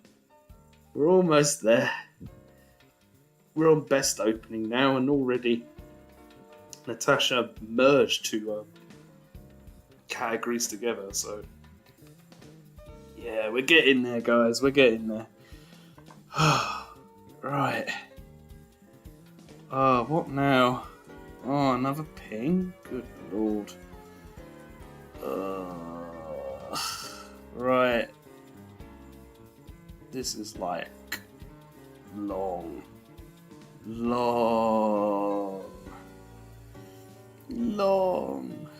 Right, best opening was Tengoku Daimakyo opening and One Piece opening 25. Wow, they're only on 25 openings. I think last time I watched One Piece, they were on 12? I can't remember. It was so long ago. If I had to choose any singular anime as the one that dominated 2023, it would unmistakably be One Piece. Having finished the immense Wano arc, both the manga and anime, and landing the first successful live-action anime adaptations we've seen in years. Nothing feels more celebratory of these feats than the 25th opening, which marks the rise of Megumi Ishitani. It's not just a fan favourite in the world of One Piece animation, but as a full-fledged opening maestro in her own right. A montage of detailed compositions threaded together by evocative symbolism shows not just how inventive and thoughtful a storyboarder Ishitani can be, but also how she fundamentally grasped the soul of One Piece this year. Tengoku Daimakyo's opening is also a banger in every sense, but for different reasons. It's to me a highlight of how impactful Shingo Yamashita has been on the world of webgen artistry. Weilin Zhang takes careful measures to highlight that inspiration with an opening that nostalgically dazzles, but also makes his own mark. Vivid colouring and a usage of silhouettes, and an emphasis on the basics of highlight, shadow and shape. These are all classic Yamashita moves, but Zhang takes them to a new level to create chaotic and yet controlled energy in this film, paired with an equally broad song. Honourable mention, I can't leave out how much I adore Masaki Yuasa's Spy Family opening. See, now I've skipped the X, it's okay. Spy X Family has had the fortune where every opening highlights the versatility of the show's spirits. It's sometimes a fun thriller, sometimes a beautiful appreciation of the mundane, and Yuasa adds to the mix by emphasising the warmth of the seemingly dysfunctional and wacky family. Shin-chan-inspired designs, silly retro pop art backgrounds, light tight sequencing and snappy animation all create a zany opening debuted with Yuasa's signature charm. Okay. Oh my god, we're on the Kevin bit almost. Alan Wake 2 was the best aesthetic and the best new medium. Continuing on the horror train that I started the entry with. See, they're talking about me now. Yeah, I admit I'm biased when it comes to this selection. Alan Wake is one of my favourite games of all time, though in my heart it's registered less as a traditional collection of interactive mechanics and more as an experience. Alan Wake 2 ramps up that concept up to 100%, but to give clarity as to how or why would also rob everyone of the much deserved chance to play this new thing for themselves. So I won't do that, but I will end this bit on Alan Wake 2 is possibly my favourite experience from this year that pushes the envelope of art engagement, storytelling, and the ever-evolving medium of video and audio. Right, aesthetically it's stunning. It also does your cleaning and reads articles for you. It combines unmatched technical fidelity and striking art direction to create immersive landscapes of non-stop tension and intrigue. It both is deeply inspired by film noir, the 90s era of television, and challenging a bit with moody background, moody environments that pulse with volumetric fog, ray-traced and puddle-ridden streets, glossy neon flickering signs in the dim alleys, and chromatic aberrated shadows itching to destroy your soul. I have never been drawn in by such a grand meta-narrative survival story that's so clearly in tune with its own aesthetic. If there's one flaw to this, it's that I could wipe what I've played so far of Alan Wake 2 from my brain and experience it fresh again. Okay, right, we're now on the last one. Hold on, give me 1 second.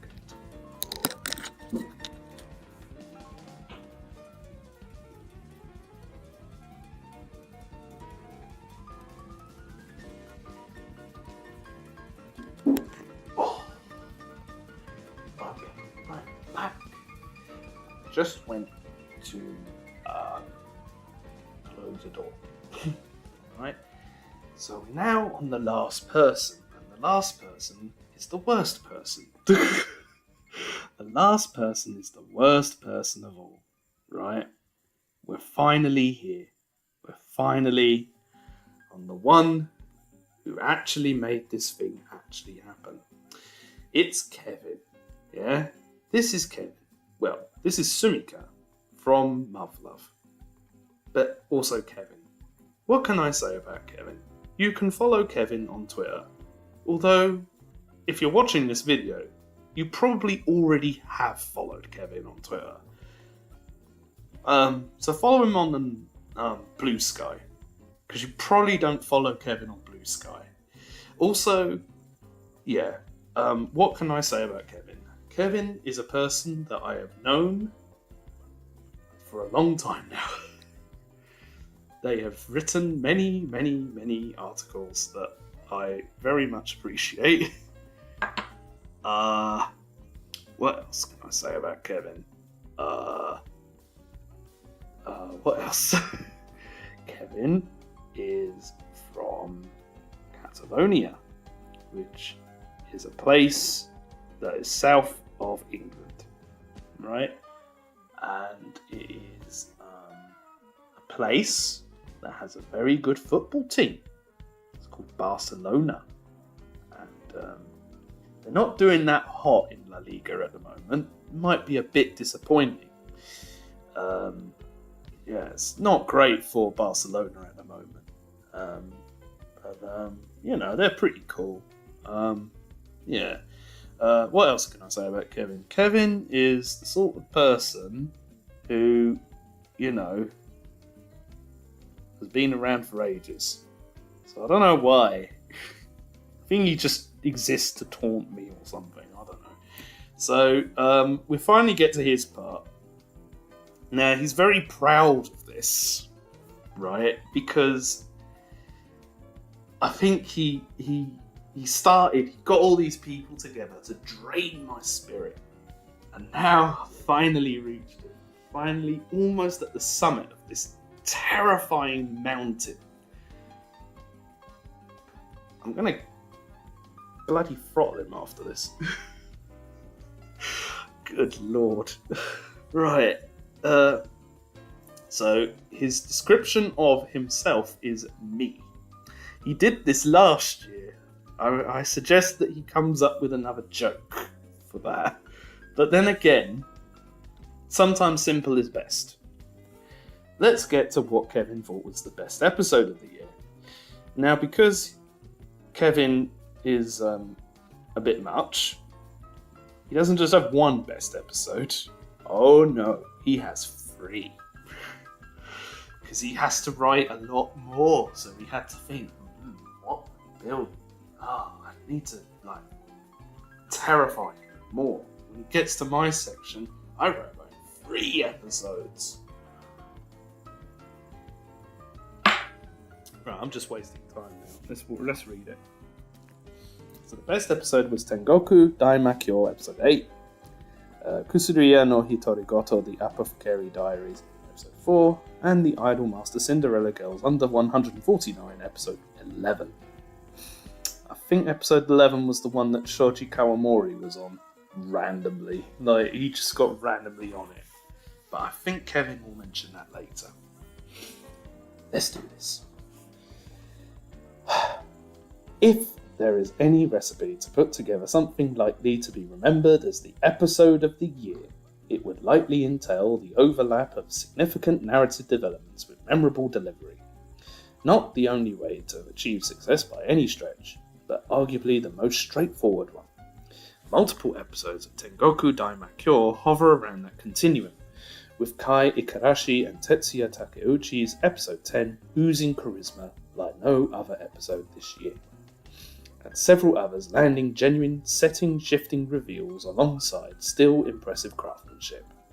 The one that resonated the most with me, though, is more akin to a side story, one that does make fascinating implications about the world, but a shift in focus nonetheless. It's not the loudest showing in such an outrageous series, yet it hits like no other, and that is episode 8, the first full storyboard by Haruka Fujita, ever since she left Kyoto Animation. It would be an understatement to say that she understood the assignment, acting as the storyboarder, but not sticking around to oversee its execution can get in the way of having one's vision properly realised, especially as the production is done at a studio they don't actually work for. But Fujita didn't remain an outsider, not to the making of this episode, and certainly not to this story.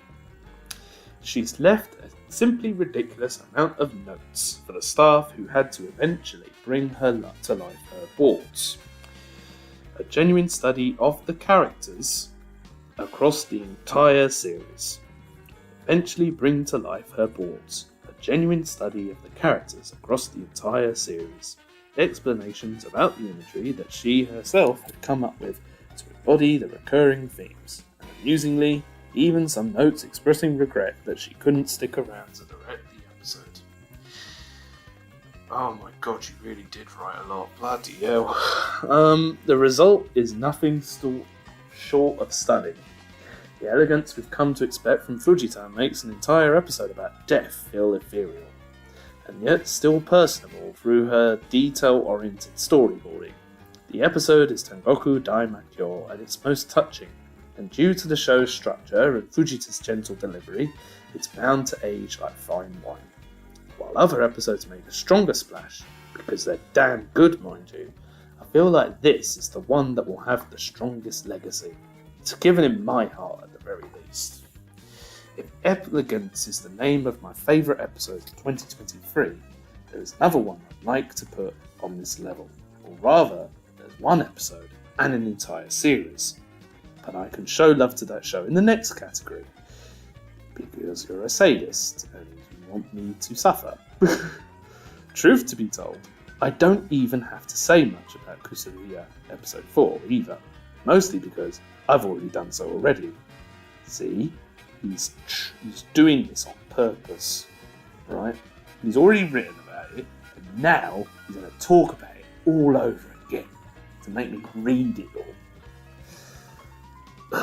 Right, the series as a whole is already one of my favourites this year, but its winning formula of procedural mystery and amusing character interactions transforms into something entirely different for a special episode that's led by China and Moai.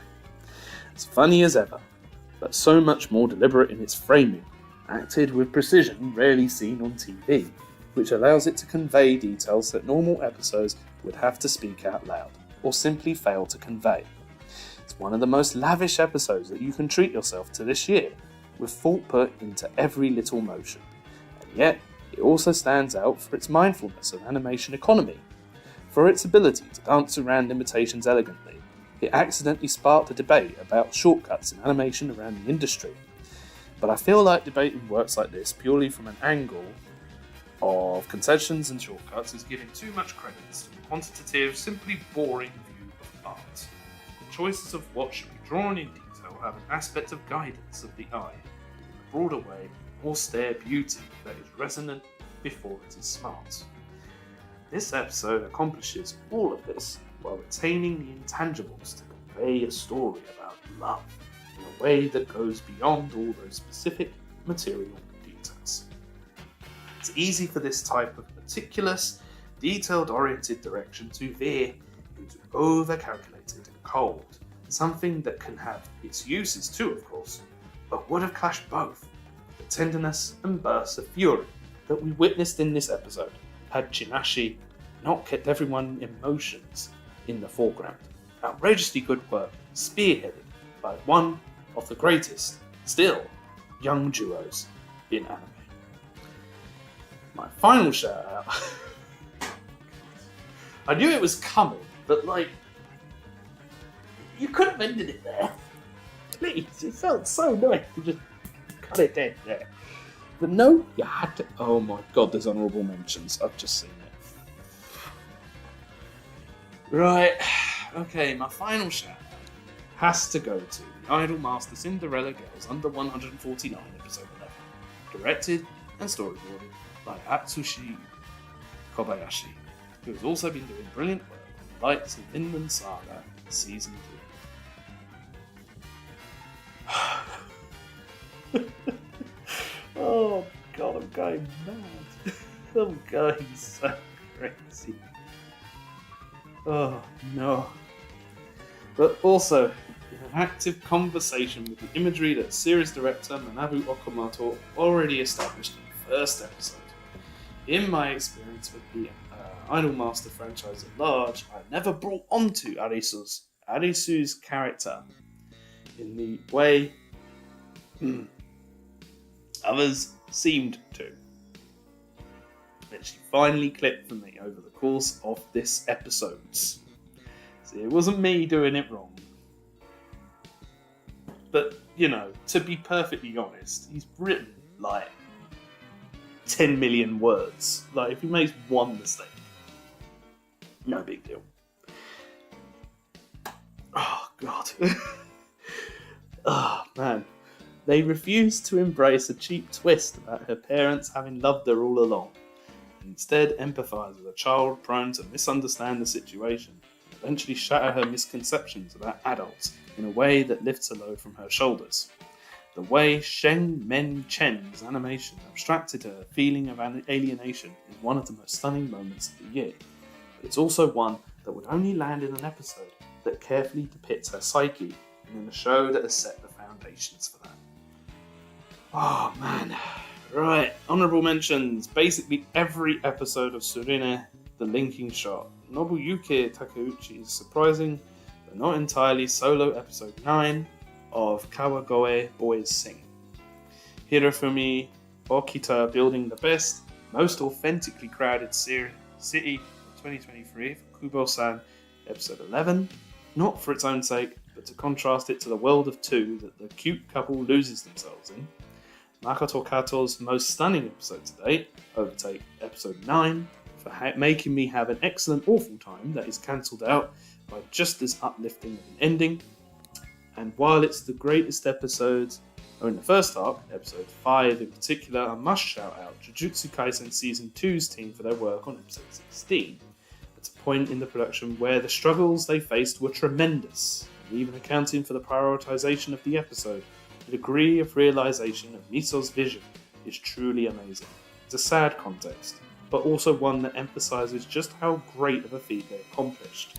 Kind of like Zom 100 episode 1 in that way, another banger.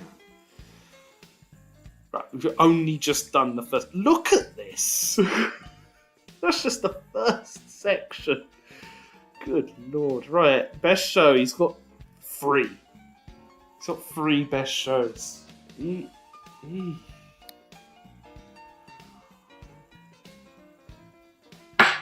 making me go mad. Right, Tsurune, The Linking Shot, Overtake, and Vinland Saga Season 2. The first season of Tsurune was a very enjoyable experience. What time is it again? God, right. A solid directorial... I really want to go to bed before 3 o'clock, please. A solid directorial debut, Takuya Yamamoto.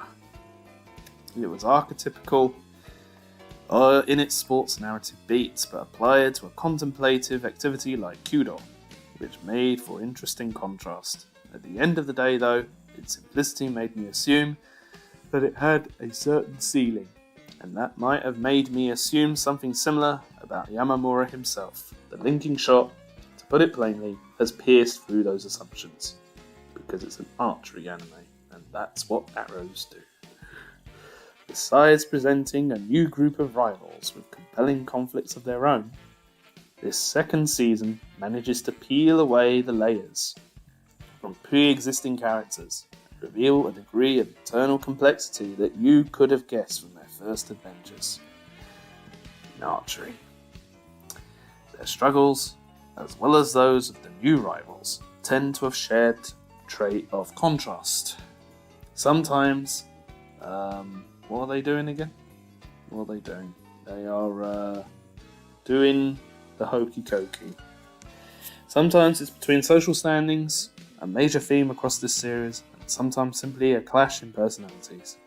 The team put lots of thought on how to translate that, not just into the storyboard, most of them drawn by Yamamoto himself, who got so carried away he nearly single-handedly handled them all, but into the aesthetic of the show itself. Carrying over the theatrical production energy they brought up when making the not really recap film that preceded season 2. He's still talking about the show. The team reformulated the show's aesthetic and landed on something noticeably more complex. Again, this isn't intricacy for its own sake, but an attempt to embody that idea of contrast into the world they inhabit. For example, art director Shoko Ochiai didn't just increase the level of detail in the backgrounds to better showcase the gap between fancy equipment and weary scrambled-together tools, depending on the school, but also emphasised the contrast in right about every background. That implied further collaboration with the digital department and a bigger workload for them. Hence why photography director Kohei Funamoto went as far as coding applications to make the more involved process speedier for everyone. There's even some comp sci in this. Well done. The story of the Linking Shot's production is one of deliberate choices and collective cohesive greatness. This extends beyond anime itself, but there's always been that idea that brilliant directors are necessarily tyrannical figures who are justified in their harsh behaviour, because that's just what genius is like. Yeah, who's the tyrannical person? Yeah, though professional relationships are up to the people involved above anyone else. I have to say that I appreciate cases like Tsurune and Yamamoto that strongly refuse that conclusion. In every interview with the team, the representatives of each department explained that a big reason why they were able to raise the bar was the director's inadvertently motivational attitude. Yamamoto would constantly swing by other people's desks, praise their accomplishments, and also motivate them to share their own ideas.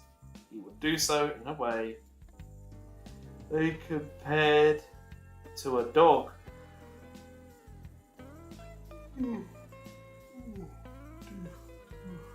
Dog happily swinging its tail. Or perhaps an excited kid. Though the ingredients were always there for an excellent show, I don't think... Yep, that was audacity there. What? Though the ingredients were always there for an excellent show, I don't think that species could have permeated it so thoroughly without that extra push. Nor would the quality have risen so much. I really hope Yamamoto manages to bring that attitude to new projects in the future. You wrote like 1,000 words just on that alone, bloody hell. Right. Be more like whoever it was that just said prequel was just good. I think it was Leaf. Be like, oh, this is short. Oh, finally. Oh, man.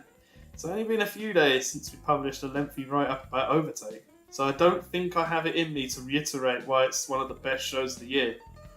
Oh, thank you. Thank you. Thank you.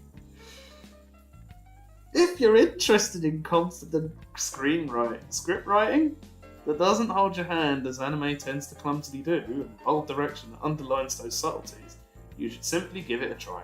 So instead, let me talk briefly about something else I recently did, and I'm in the process of digesting still.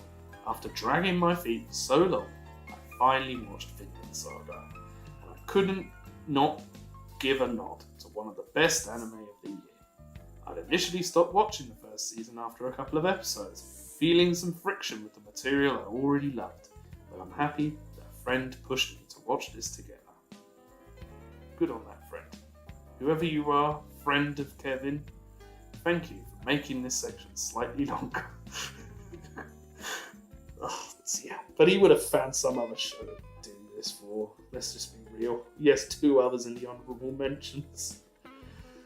The adaptation headed by Shuhei Yabuta dares to be an actual conversation with the original work's themes, making adjustments that may appear minor, but come together to assemble the team's own interpretation of this series. In an era where the demand for faithfulness often prevents adaptations to actively engage in the worldview of the original works, Vinland Saga is refreshing and proves that you can do that without the type of major rewrites that fans are so scared of. Because fans suck. Yeah? Because fans of shows, they suck. Terrible. Hate them. Yeah? Almost as much as I hate how long this is. Ugh. Someone yell at me to write about this show at length when I've got time. I hope nobody does. Please. Actually, wait, I don't have to read it. So, yeah, feel free to tell him. Because this is a fascinating topic. I don't have a secretary to issue those reminders, you know. No. I've already got a job. I'm not being your secretary. Honourable mentions. If we had the rawest anime of the year category, it's your awards. It's your awards. You can do this. You can do this. What are you doing? Are you even running this properly?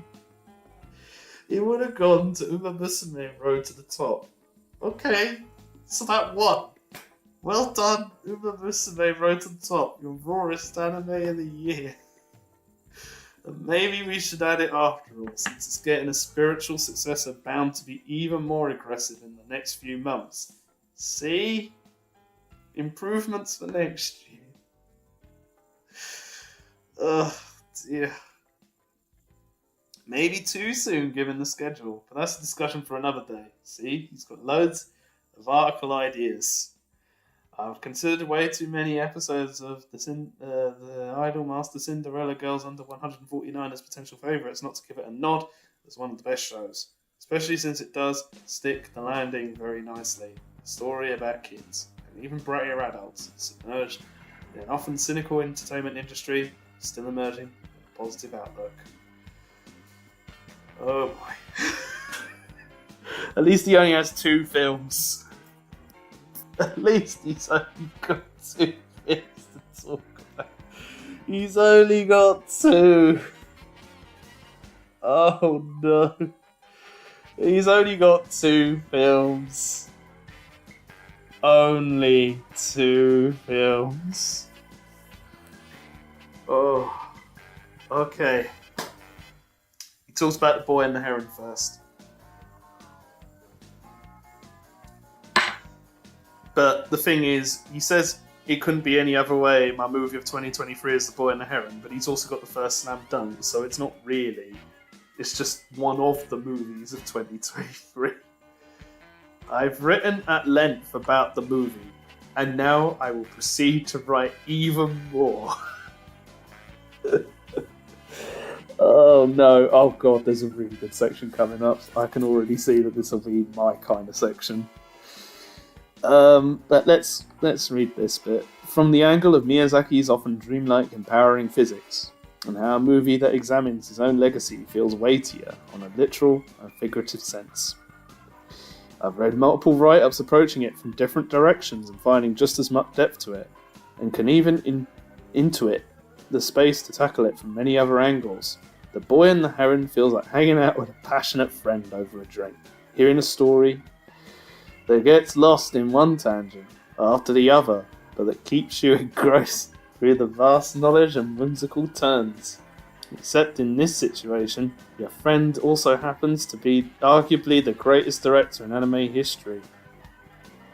Are you sure? Are you having a laugh, mate? Alright, you're really having a drink with Hayao Miyazaki. Oh, God.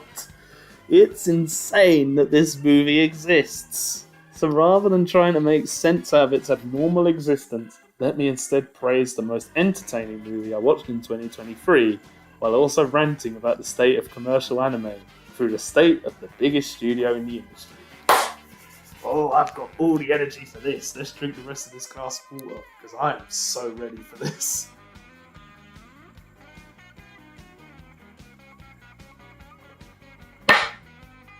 I am so ready. Oh, let's go. The current Toei animation is uniquely depressing. Oh my god. Oh my god. I'm actually so happy. It's true. It's so true. My chair just slid, but oh my god, that's so true. It is so depressing. Like, I know a new Precure series has been officially announced tonight, but I don't care. I don't fucking care. I don't care. Oh no. That's not because their cynicism is unlike what we see in other creative industries, nor because the studio's inner workings are more reprovable than the norm in the world of anime, but rather because they're in a position where it's easy to see the potential for something greater, something they stifle themselves. While we constantly condemn the anime industry's inability to properly train younger creators, Toei has built a very impressive mentorship regime, one that can only raise a small fraction of the manpower they need to keep such a large studio running. But still, a very thorough, deliberately slow process to absorb all the knowledge one needs to become a capable animator or director. When they get to that stage though, their personal voice is either silenced or forcibly channeled through someone else's worldview. The studio's evolution towards a model where everything is sustained by large franchises that span for decades upon decades can't possibly be walked back. But even in that stage, they always used to make room for passion projects on the side. This is particularly important for the younger, most creative members at the studio, ones who would need an escape valve to avoid burnout, as otherwise their job is to keep returning to the same established works, which often have narrower artistic constraints over and over. Do you know what? You're bloody right. You see, I'm watching Precure. You bloody see it from the early shows to the newer ones. It is getting narrower and narrower and narrower. And it's so sad, right? You're not gonna get something like Fresh Precures mid-season ever again. And that absolutely sucks, right? It can absolutely happen, but you know what? That's the problem. The problem is right here. Like, you gotta think, Toei had, he's gonna go on about it, isn't he? But like, oh my god, there's so many good things that Toei produced just randomly, just over the years, just random, just things. They don't do that anymore. They just, like, even their own series, their franchises, it's like, okay, we're gonna the most amazing thing we're gonna do this year is, the main character's blue. Whoa, the main character's fucking blue. Who fucking cares, right? All those people that think that actually means a damn, right? They're kidding themselves. Who cares if they're blue? I want to see something new and exciting. Something that actually pushes the envelope. Not a blue character. Who cares? Ugh. So thankful for this. This is so good. Toei themselves. I am not drinking. I am drinking water. I am drunk from good vibes.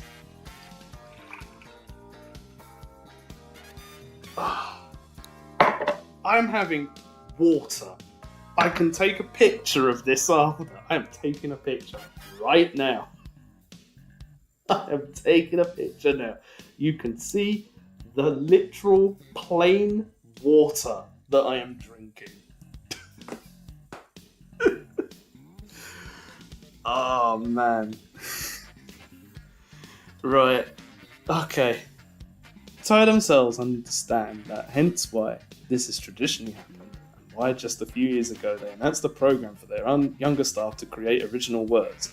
Megumi Ishitani is now known across the world for her contributions to One Piece, but her short film Jurassic precedes those contributions, much like her Gaidai graduation film Scoots? On My Mind. It's built around her love for dinosaurs, and could have been the start of something larger. That didn't happen, and despite being billed as the first of multiple showcases of young talent, it was never followed up. Toei has never stopped raising brilliant creators, but we've gone from a place where Rie Matsumoto and Yuki Hayashi could unleash their unique ideas onto Kyoso Giga, to a studio that convinced Kodai Watanabe to pursue independent animation instead. Bless Hanabushi's work, don't get me wrong, and that has kept Haruka Kamatani in the awkward position of being a clearly exceptional director, but one whose name remains obscure to even many dedicated fans, as she's never done something truly of her own. This is all to say, there's no one more skeptical than Toei Animation's reliance on nothing but iterative franchises, reboots, remakes, revivals, and any other word you can apply to a marketable series of old being revisited. Add to that choice to produce 3D CG animation, and trailers being bafflingly misrepresentative, and I think you can guess how I felt about the first Slam Dunk before watching it. Now here's an important detail though. That movie is goddamn excellent. Here's a picture of it, I think. That's probably it. As has been the case with most interesting Toei reveals, the first Slam Dunk doesn't just seek to deliver more of the same, and it's especially not here to deliver a lesser version of the exact same thing you've already seen. And it's especially not here to deliver a lesser version of the exact same thing you've already seen. Although it doesn't incorporate its relationship with the fan base explicitly into the narrative, like Looking for Magical Doremi, nor builds everything around the idea of time having passed for everyone, and everything like Otona Precure Kibo no Chikara recently did. Dinkyo. The movie still interrogated what it means to return to Slam Dunk after all this time. The series was a genuine phenomenon, directly responsible for an uptick in interest from basketball for entire countries, but enough time has passed that a straightforward sequel, wouldn't have the same impact, and let's not even consider a remake. The solution was indeed to return to the manga at a point after the original anime had ended. but not so consecutively to make it a regular sequel, and more importantly, to reconstruct the story in a way that shifts the lens of the protagonist from the fiery Sakuragi to Miyagi, temperamental in his own way, by focusing on his story and that of his family. The movie has an excuse to reintroduce the rest of the cast as well, who appear ever so slightly different from the point of view, unlike that of the previous Slam Dunk. It's a movie that will feel familiar to pre-existing fans, yet constructed as an on-board point for new generations. I can't imagine the writing process was easy. Despite having the foundation of a great manga, there are countless adjustments to make it a self-contained experience, and you need to play loose with time. A movie that is both about exactly one match of basketball and the entire lives of some people. Fortunately, the result is the most exciting singular game of basketball you'll see.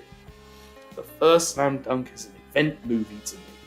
Though I'm not used to cheering during movie screenings, no judgment for those who do, as long as it's agreed upon that it's fine. I consider myself lucky to have first seen it at a special stage, well, over 1,000 people, packing a large theatre for the Catalan dub premiere, featuring the original dub actors and their fun stories about having aged so much that since then, their children now kick them out of the basketball court for their sorry display. Once the movie itself started, it came time for alternating cheers, laughter, and tense silence. Though I've experienced it in silent environments too, and it remained as entertaining of a movie.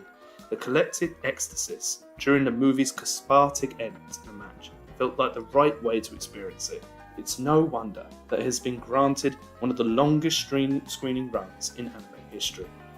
The movie also ended up being a lot more technically interesting. Oh my god, I've just seen the next section. I bloody hate you. Than the first trailers, mate. We'll get to that in a minute, but I'll save this talk for whenever the Blu-ray releases out. Again, another article coming up, and we can point at the specific scenes that I think I made my point regardless. Despite Toei's obsession with a marketable past being such a depressing topic, the first Slam Dunk is a genuinely excellent movie. And yeah, they're doing too many bloody remakes. Let's stop these bloody remakes. No more remakes. Just leave the stuff alone. Come up with new stuff. New. Alright? New things. Please. And just Toei. It's loads of places. Again. Honourable mentions, what we got? We got Gridman.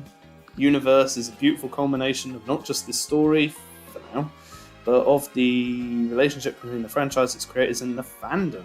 I'm not sure whether other people would count as a movie or not. Other people in this very article did, but okay.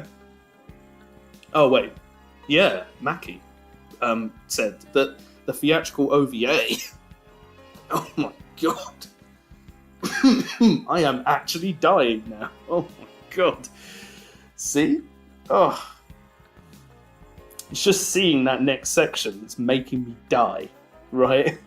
Hibike Euphonium Ensemble Contest is a beautiful return to form, without being all that significant of an advancement in the overarching narrative. Its thoughtful acting, leaning on the team's accumulation of carefully depicted gestures of the past, makes a series that has been missing for a while feel immediately familiar and charming. How the heck? Oh no, you didn't write that much about this, thank god. Right, okay, so the best opening and ending is some Niji Sanji thing. Yeah, because of course it's a Niji Sanji thing. Of course it's a Niji Sanji thing. Of course it's going to be.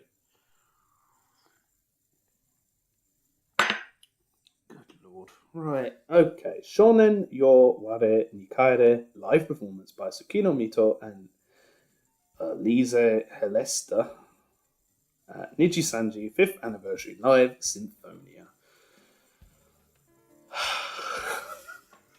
If you think I'm being a cheeky with a choice outside the realm of actual openings, let me assure you that there's a genuine argument to give it these honours, because you're the one who owns this website and you can do whatever the heck you want.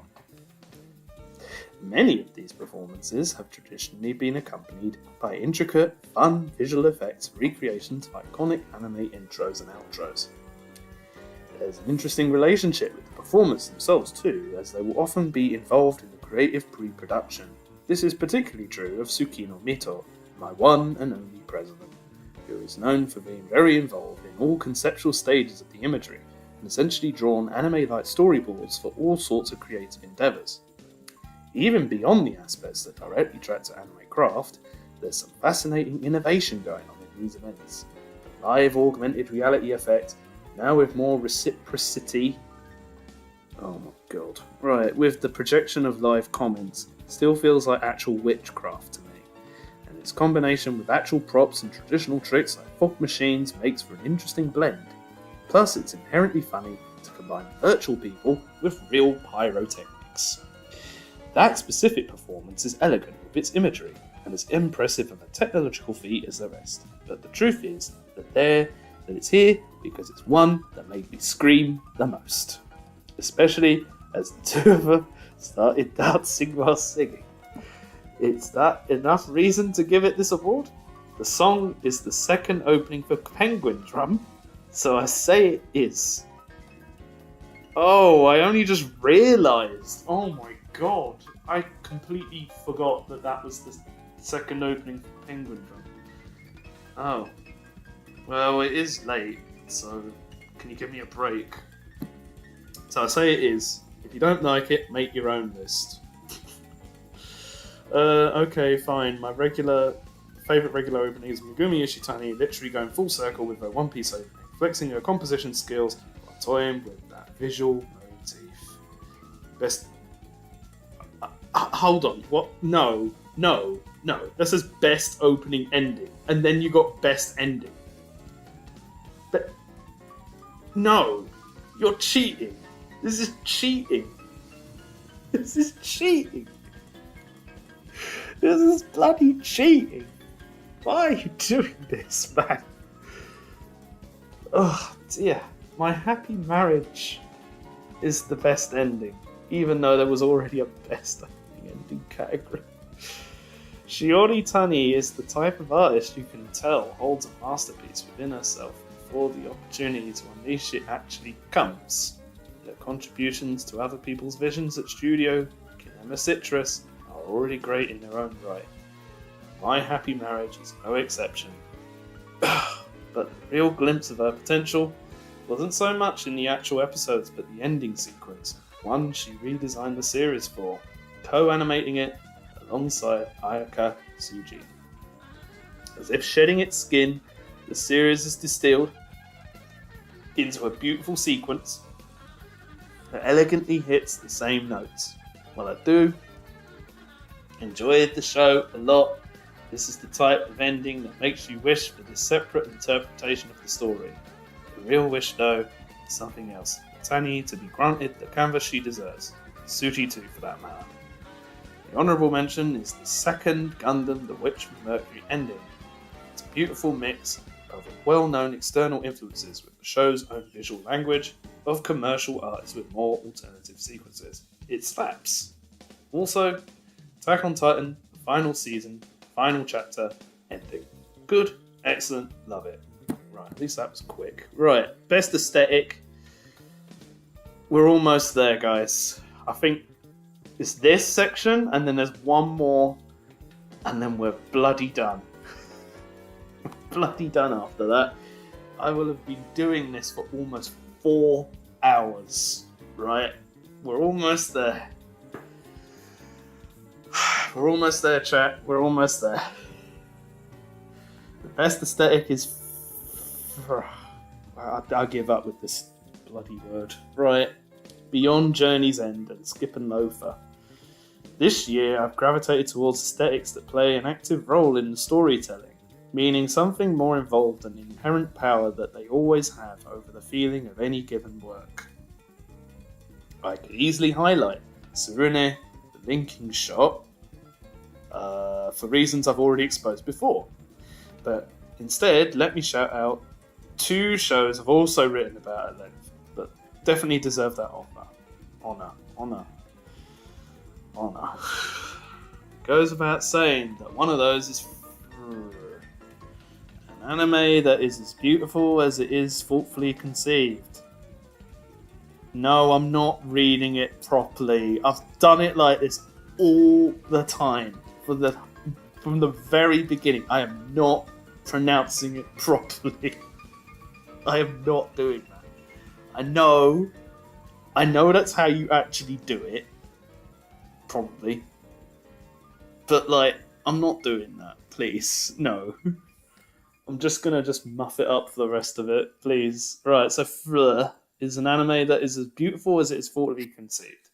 The harmony in the colours with a palette designed by Harure Ono and the painterly textured background art led by Studio YF's Sawako Takagi would be enough to depict a smoothing, physically aging world. But it's Seiko Yoshioka's work on a conceptual level that I believe takes it to the next level. As I've written about at length, tell me about it. It was her duty to imagine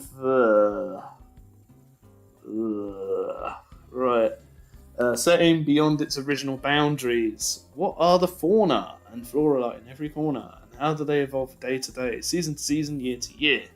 What are the customs of the people in this world and the objects they've built for those customs and daily necessities?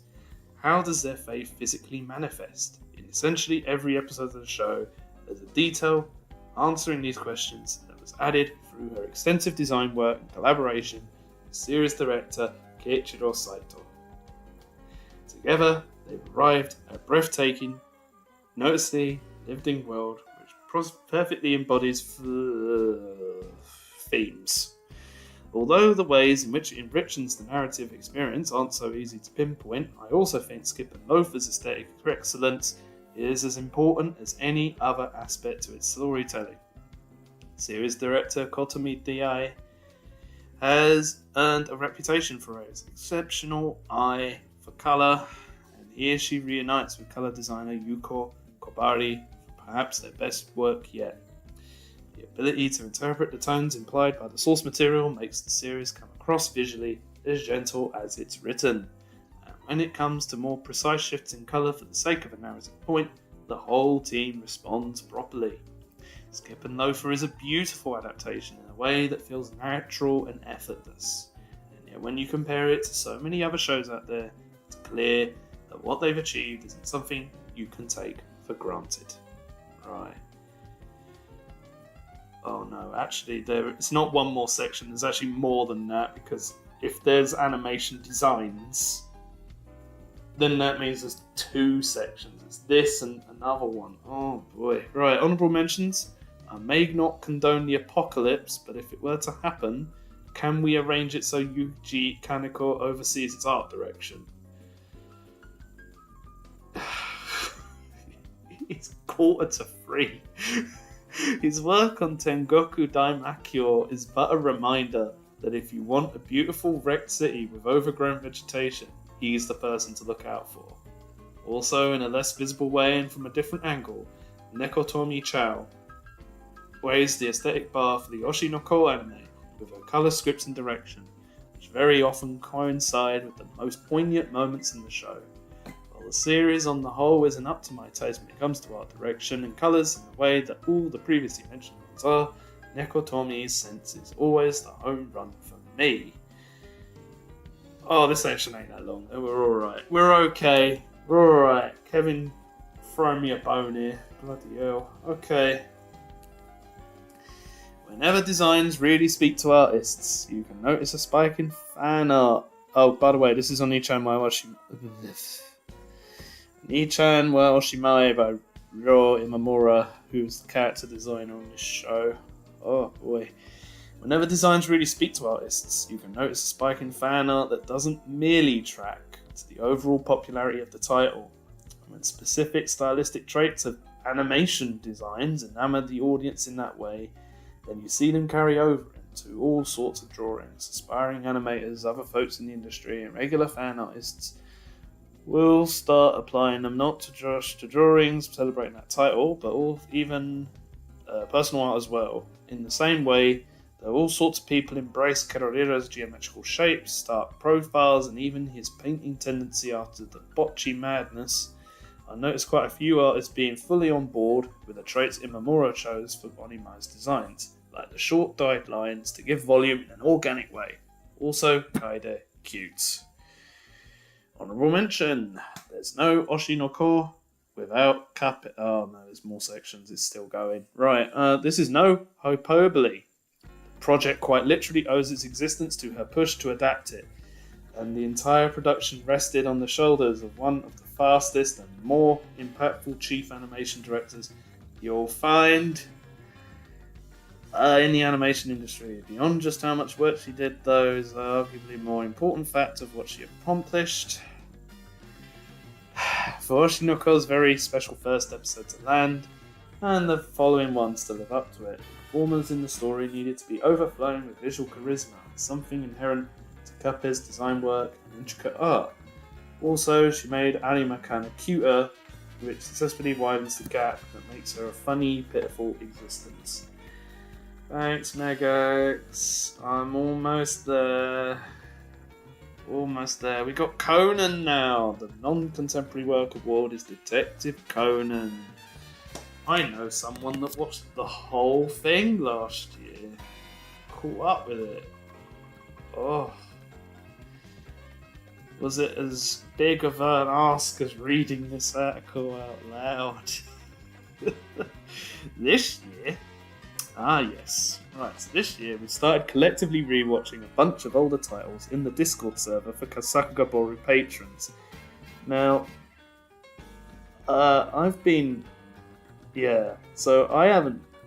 Yeah, I'm actually in said Sakugabowl Discord server. By the way, if you donate money to Sakugabowl using their Patreon, you can also gain access to this Discord server. It's really nice. I haven't taken part in any of the group watches on there because I'm always group watching something at around about the same time. That's,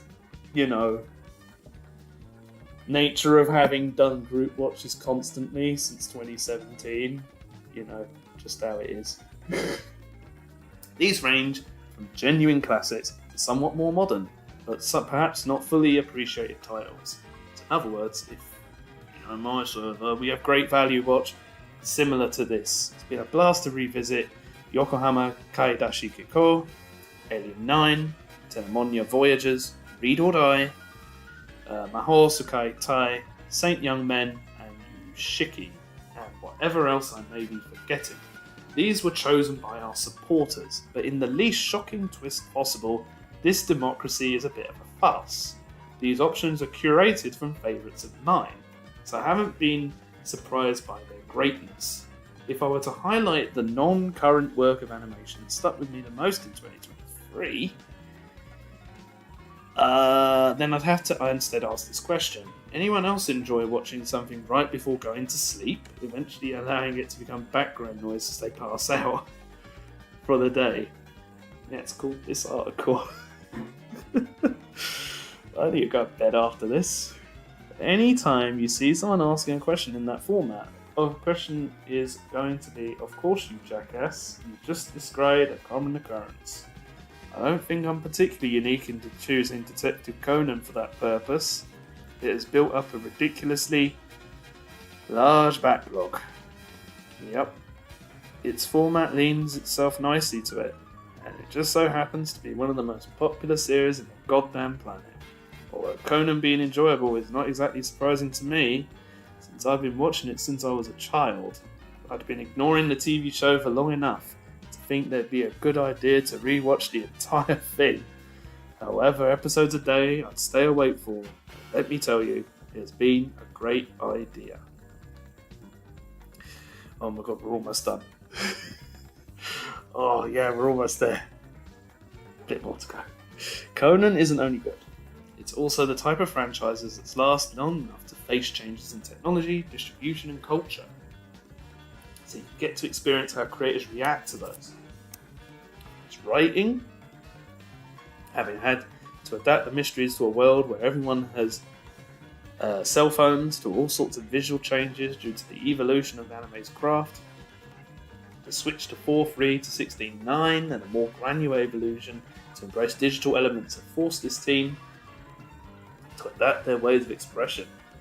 The show is simply not directed, framed, and certainly not animated in the same way it once was. A rewatch highlights every single one of those new steps.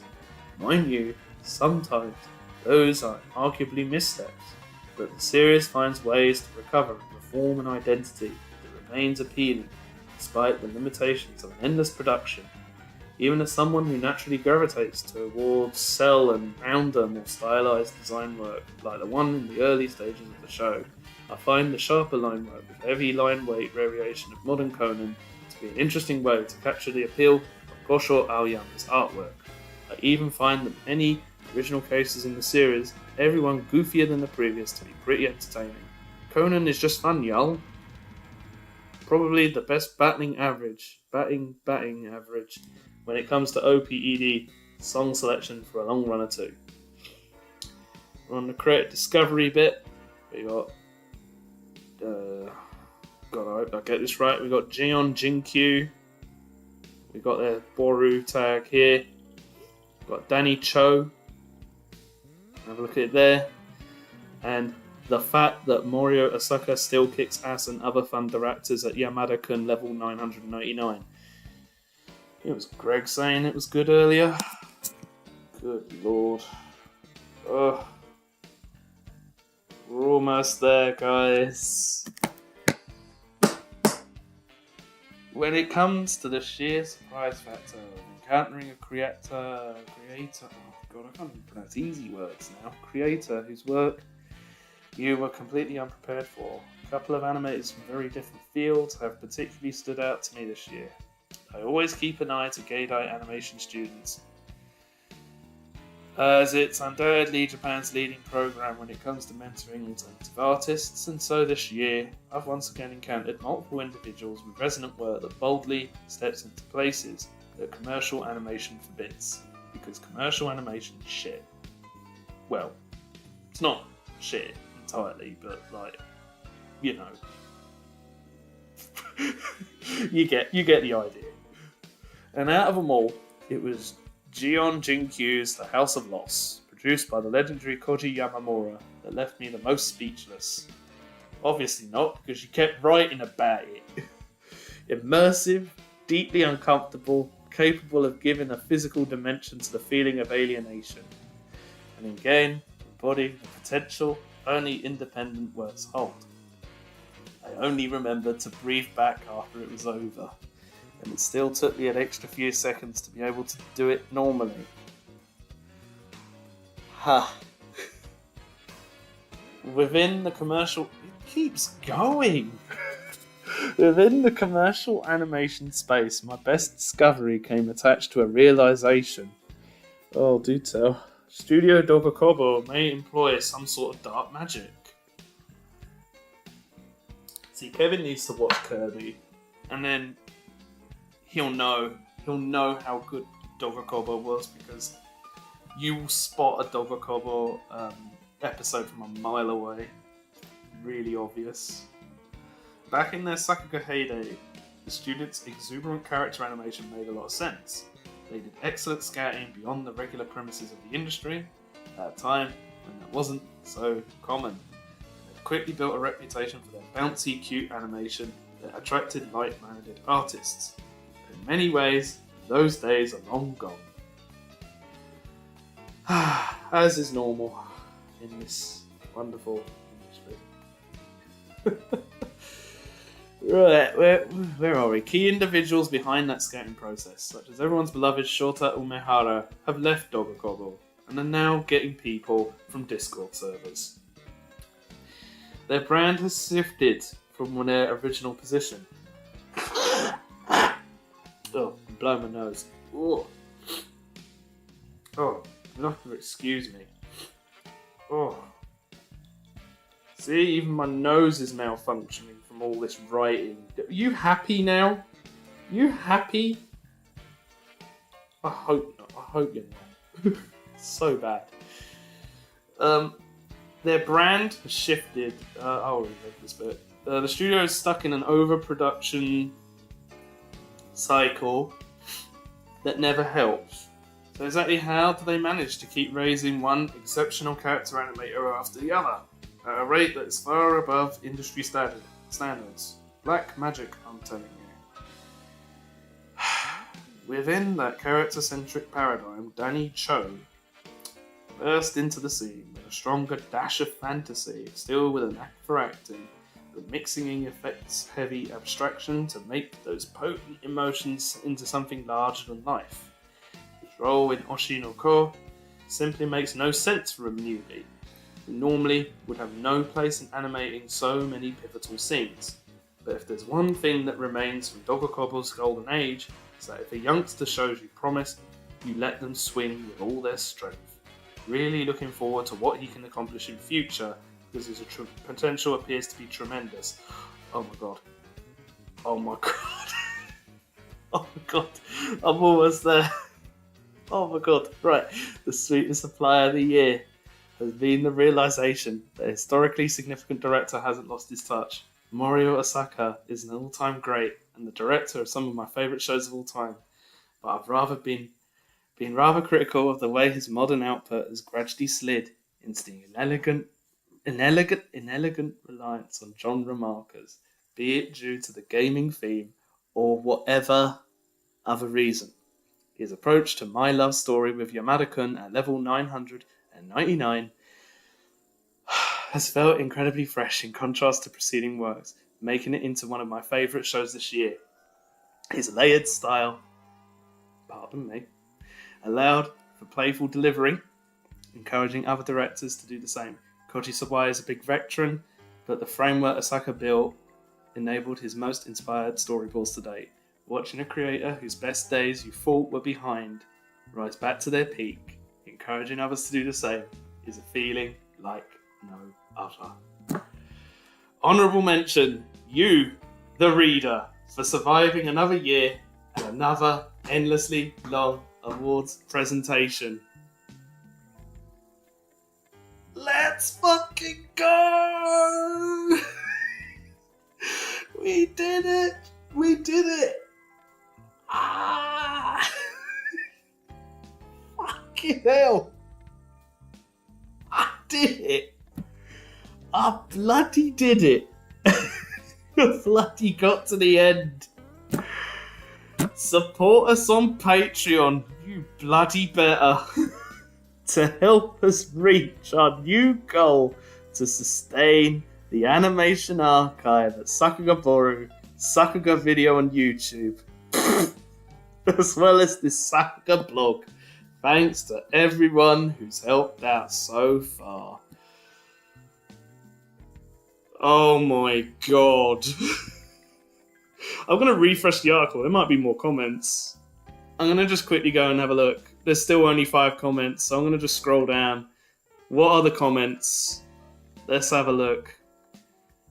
This is like the victory lap at this point. Bloody hell, look. I've got a really good mouse here.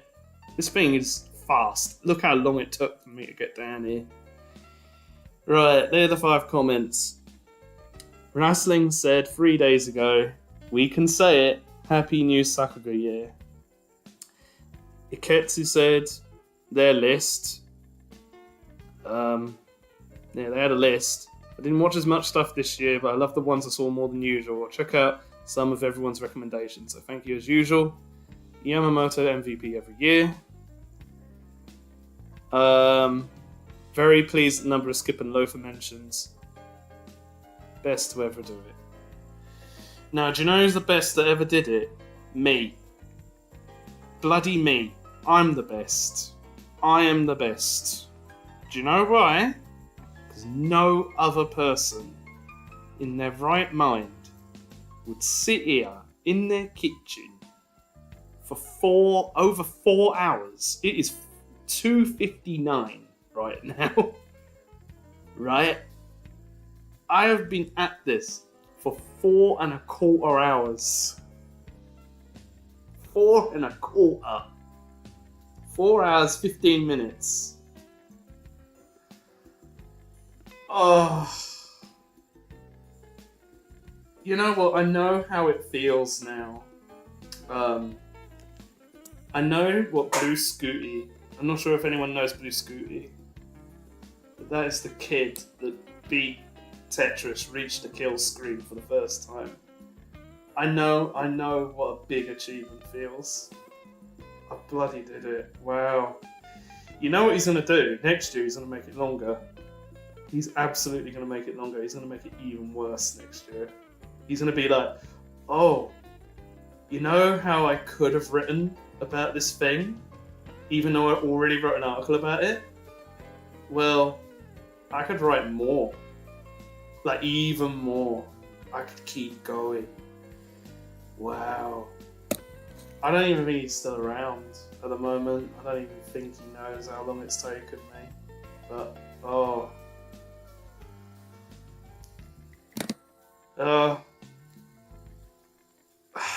All I can say is, if you made it to the end of this stream, you got this bloody far. Well done. Well done yourselves for actually staying on this stream for 4 hours. Oh my god. Oh, right.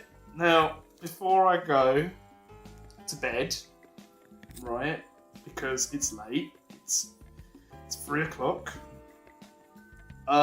Before I go, this is what I'm going to tell you lot to do.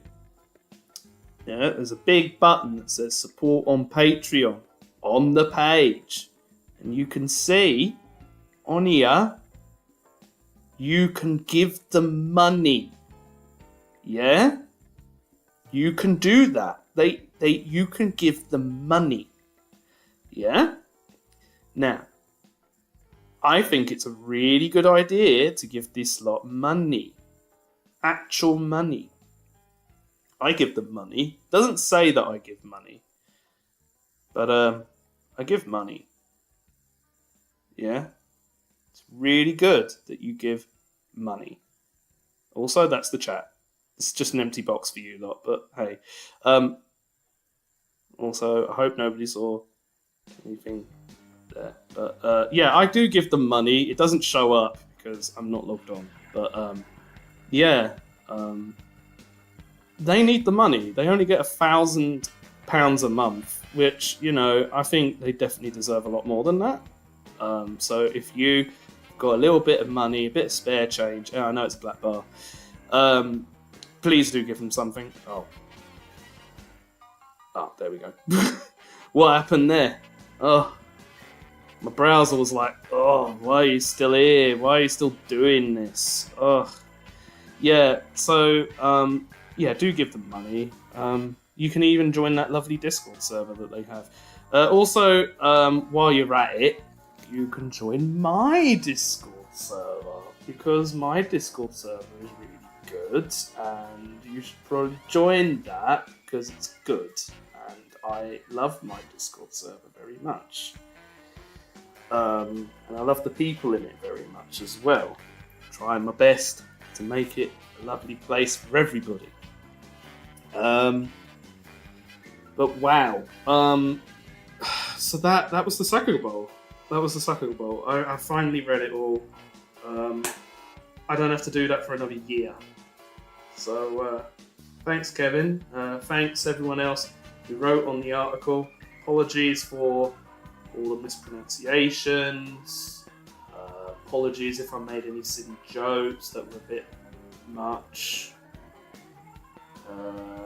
What else do I need to apologise for?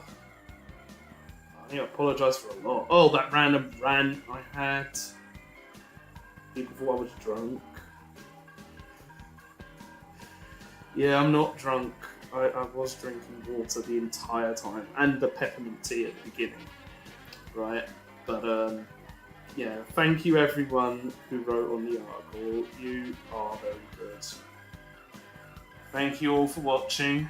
I'm going to end this now. So, yeah, the time at the moment is 3:04 in the morning, and yeah, all I can say now is from here, in my house, in my kitchen, this is Build Knuckle, and I'm going to wish you all good night. I'm going to bed. Bye.